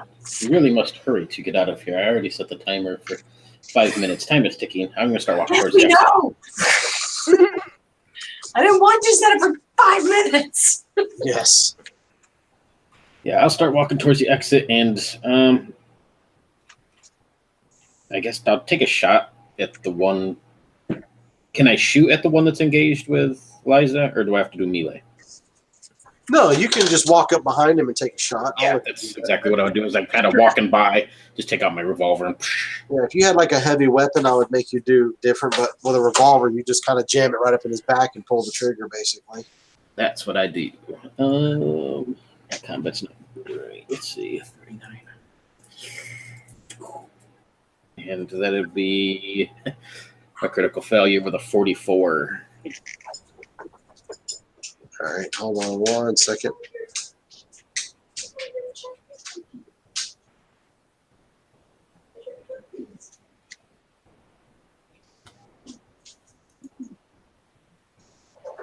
Okay, so you got it at 44? Yeah, my combat's a 39. I got a 44, so it'd be a crit failure. Oh shit. Okay.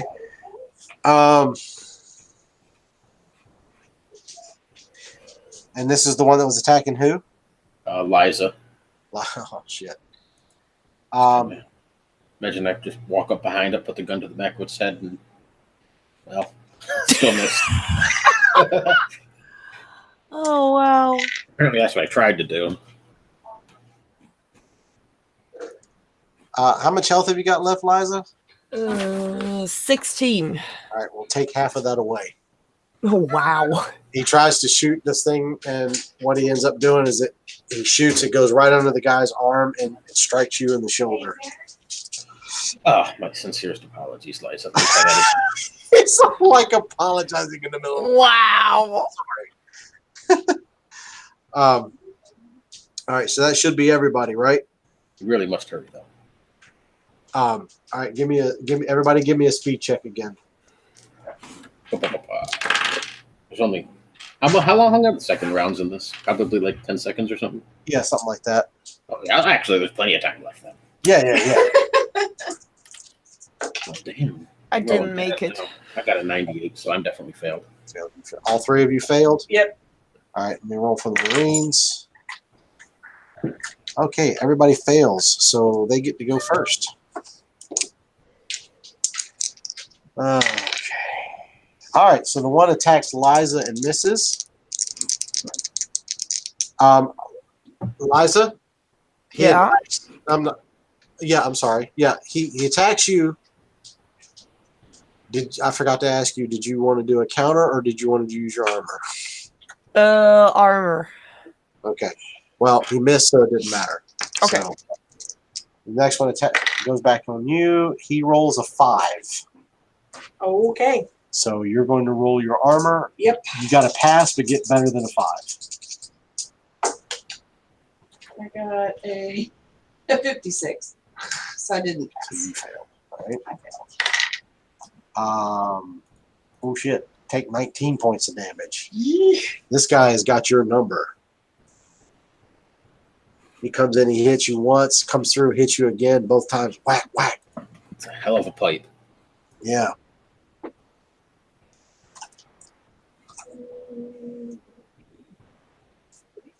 42. Whew. All right. So they got to go first. So now it's your guys' turn. All right. So I'm just gonna try to shoot it. Well, actually, Yeah, I mean, who else was? You can kind of shoot the one that's on you. Okay, Go I'm trying ahead. to shoot him. See if I can try to get It's him all down. We pretty gotta much. get out of It's here. pretty much simultaneous right now. Yeah. And I got a 9. That is a hit.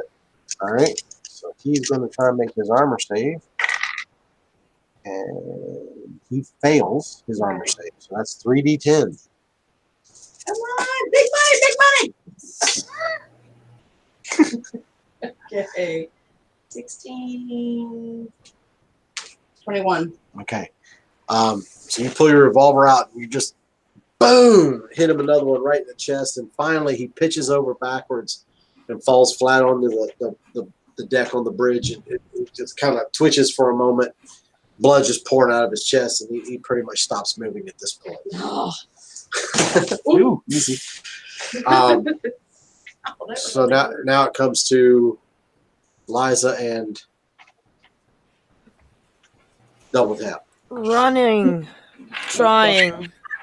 I guess I gotta try to shoot the guy again. Now.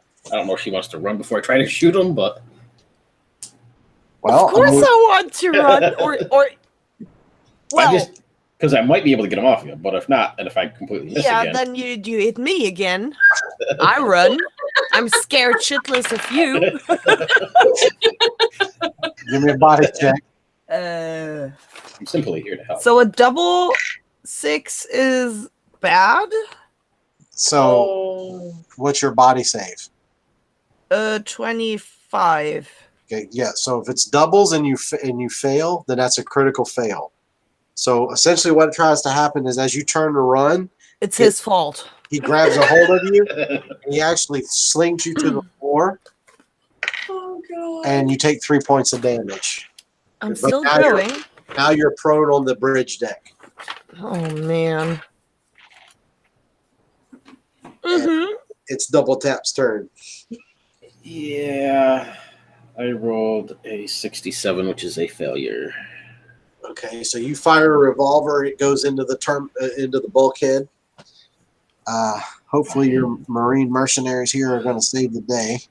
I look over at the window. I don't know. There's more cracks in the window over there. It's a bigger target.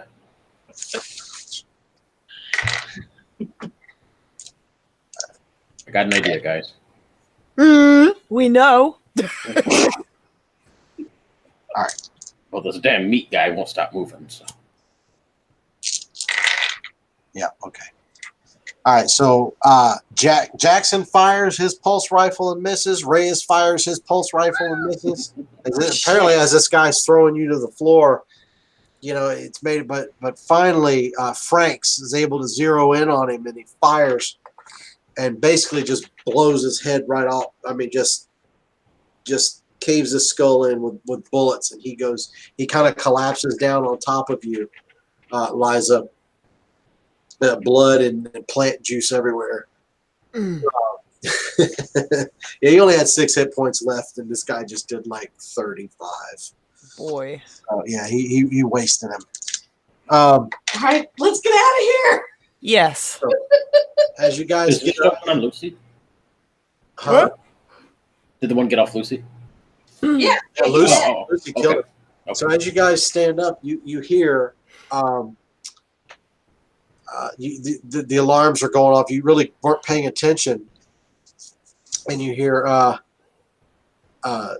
there's a ship, like a voice, like over the intercom, and it's going self-destruct sequence activated. T-4 minutes.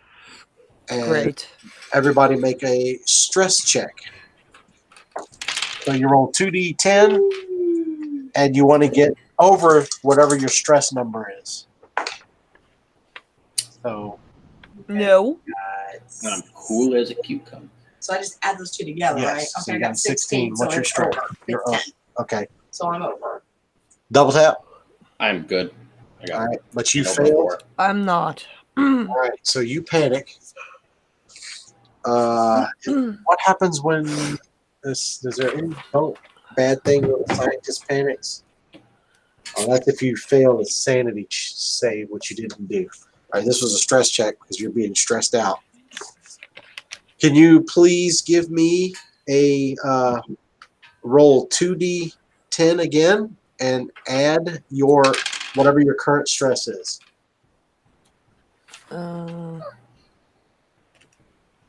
So you should get a number between 2 and 30. 21. 21. Okay. So as soon as they talk about, as soon as you hear T-4 minutes, you let out this blood-curdling scream, just like that. You're just like completely panicked and terrified. You are now rattled, and you have disadvantage on all your rolls for the next 15 minutes. Okay. Sorry, I'm almost done. I promise. Yeah. So, do you? I'm assuming at this point, with 4 minutes to self-destruct, you guys are going to try to make your way to the airlocks. I don't know. Double tap, you had an idea. What was your idea? I was going to shoot the window. And all of us just fly out because we're all still in our suits. We Yeah. could just fly out the window.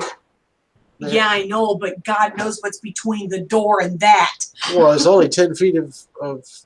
I mean, okay, you can shoot the window out, or you can just go into the cryo and go out that way. Yeah, but is there anything down in I was going to say, can we see out there? That's what I'm afraid. Well, you can look and you don't see anything, but Okay, let's take. it's up to y'all. You can do this either way. If you go out, if you go out the canopy, then you're going to have to rely on Clementine to swing by and pick you come up. and get us. Which probably ought not to be a big deal, but. All right, do we want to shoot the window out, or we want to try to go down the hallway? Yeah, you were actually. Preference either way. You're actually right that we don't know what's between here and there. Yeah. Yeah, shoot the window. You can hold on to my feet. So right away, the poor doctor, Dr. Jones, is like scrambling to put his helmet on. He's like buckling the thing up, and he's like, Jesus Christ, I can't believe this. I'm just supposed to be a fucking doctor. Like that. And the Marines are probably going, yeah! Well, the Marines are putting their helmet on, and one of them Reyes looks over to Jackson, and he's like, these some bitches are hardcore. Like that. And he's strapping his helmet back on. So you guys are going to...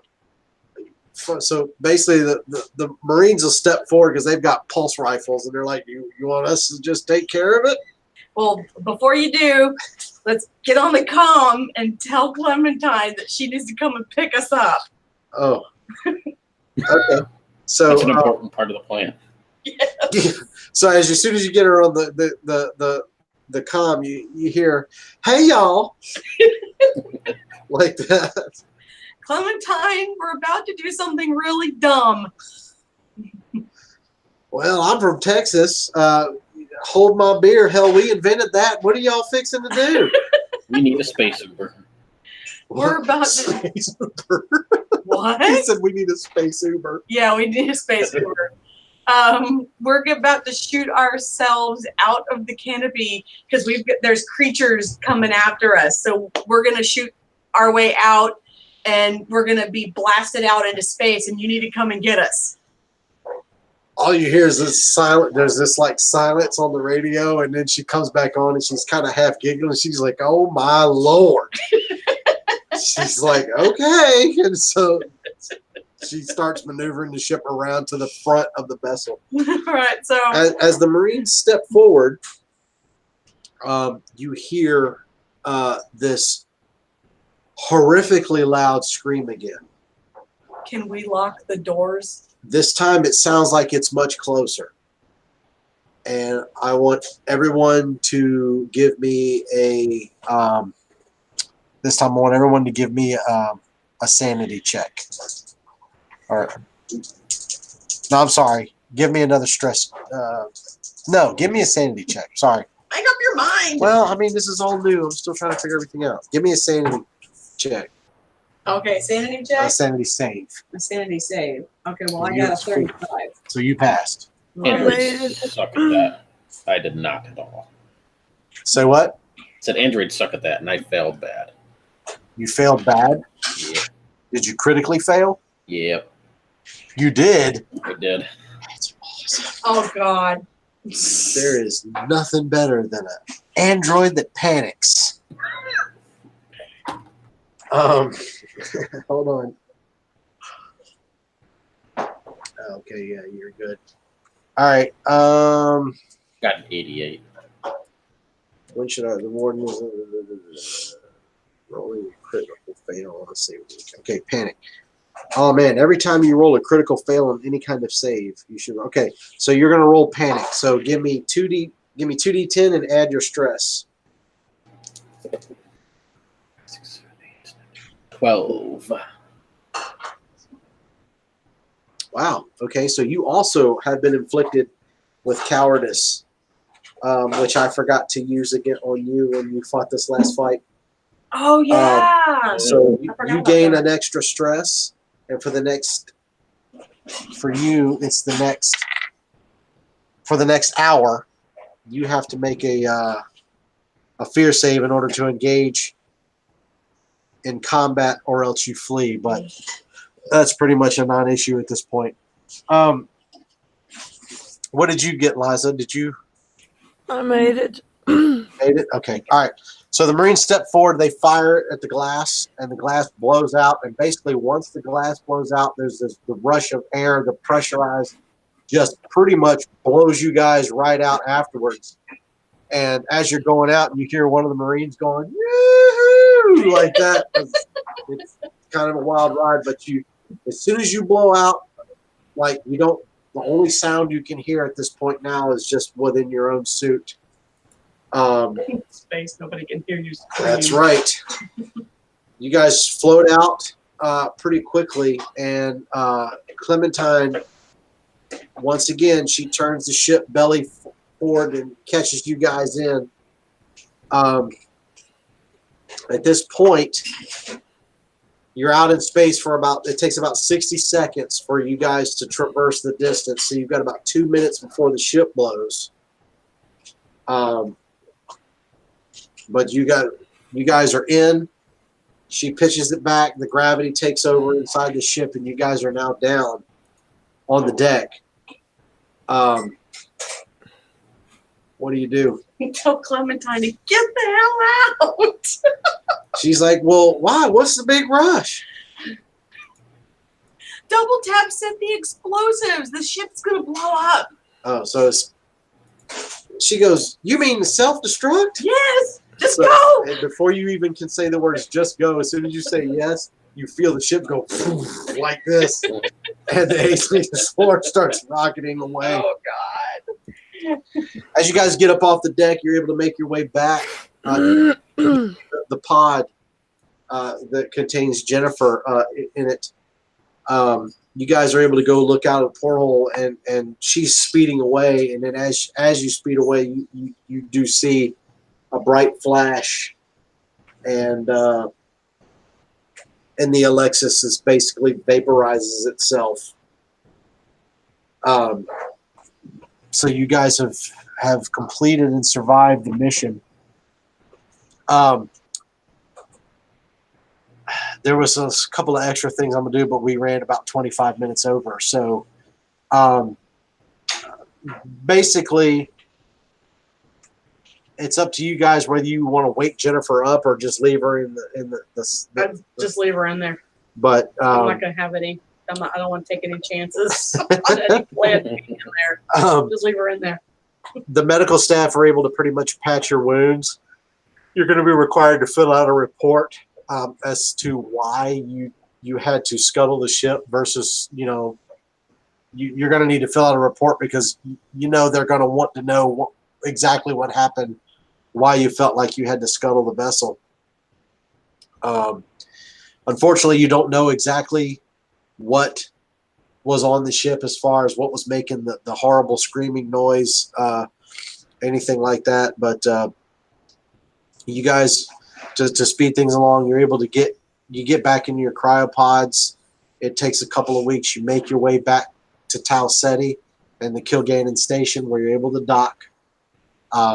Jennifer is able to be returned. A representative for Mr. Kilgannon is there. He is extraordinarily happy that call sign Diamond has been returned. He makes that very well known. And everyone is, let me see what real quick here to finish. Oh, I just saw it. Where'd it go? Just to make sure we've rolled this up, because I am actually hoping to run this again, except next time it won't be a one-shot because I'm apparently terrible at trying to figure out how to time one-shots properly. No matter how often I try, I just can't get it done. You guys are way better at this than I am. Where's the pay? The pay. I can't find it. All right, so each of you, because you completed the primary mission, is going to be paid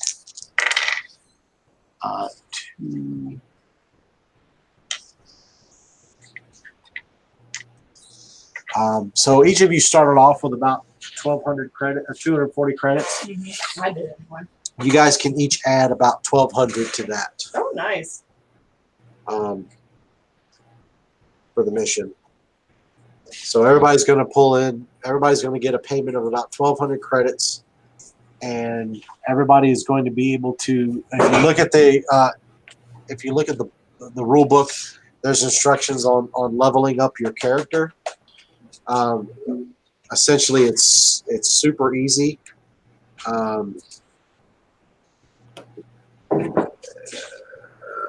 Like as in, it's so easy, it's stupid. You can pick one stat, and improve it by 5 and another one by 3, or you can improve all of your saves by 4 each. And then after you do that, you get to either add 1 resolve, you can remove 1 phobia or addiction, or you can heal all stress, which is something that Liza may want to consider doing because I think she's pretty damn stressed. So yeah, consider that tomorrow. yes, because Yeah. it's late as hell for you. I'm so tired. Oh, it's okay. I get it. You're 6 hours ahead. That's Mothership. You guys did not fight the big bad guy because you decided to blow the ship up, which I didn't expect. You're welcome.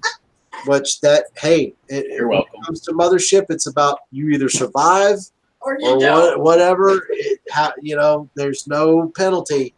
You accomplish the primary mission goal, and then after that, you're like, fuck it, we're out of here. So that works. They're probably going to be pissed about losing the ship, but if you pad the report just right, you'll be able to justify what you did. And then, those are awesome, man. So yeah. So before I let Micah go, it was wonky because I was new to it. But what did you guys think of it, as far as the mechanics and all that stuff goes? It was interesting. It is something that I'll probably maybe just need to play again. Okay. I mean, it's definitely more stressful. Yeah. This game is more stressful than other RPGs that I've played. Yeah, well, that's the whole point. Is it's supposed to have a feeling of high stress, and Yeah, it's like, it oh my god, does. Morgan, what did you think? I really enjoyed it. Something I think was really cool that I was looking through was that panic effect table. It has some really cool ideas in there. Yes, they do. I like that aspect to it. That's really cool. Yeah. Oh, yeah. And because Mike is tired, I won't get into it. But there is going to be some side effects to the fact that you got that thing on your head. Basically, from now on, you're going to be terrorized by nightmares of being eaten by snakes. Yeah, I get that. Yeah. So it's just a side effect of that thing attaching itself into your brain waves or whatever. So, for the people who are watching, we do have a player who's over in Europe, and it's really, really late for them. It's like 3 or 4 in the morning for them right now. So we're going to let them go and call it here. And I will record another video to tack on to the end of this, explaining my own thoughts and things like that. So you 3 guys, thank you so much for playing. I love all y'all so much. Thank you for running. No problem. I do plan on doing this again, so look for more. However, it will not be. They won't be 1 shots. They'll be more like 2 shots, so that I can squeeze all the story in. And maybe do this on some. Yeah, do it on a day where we can do it in the daytime. Yeah. And be more accommodating for Micah. So. Double Tap looks very much forward to working with you all again. Yes, absolutely. So you guys enjoy your weekend, and I will see you all soon. And thanks a lot. Okay. Good night. Good night. See ya. All righty.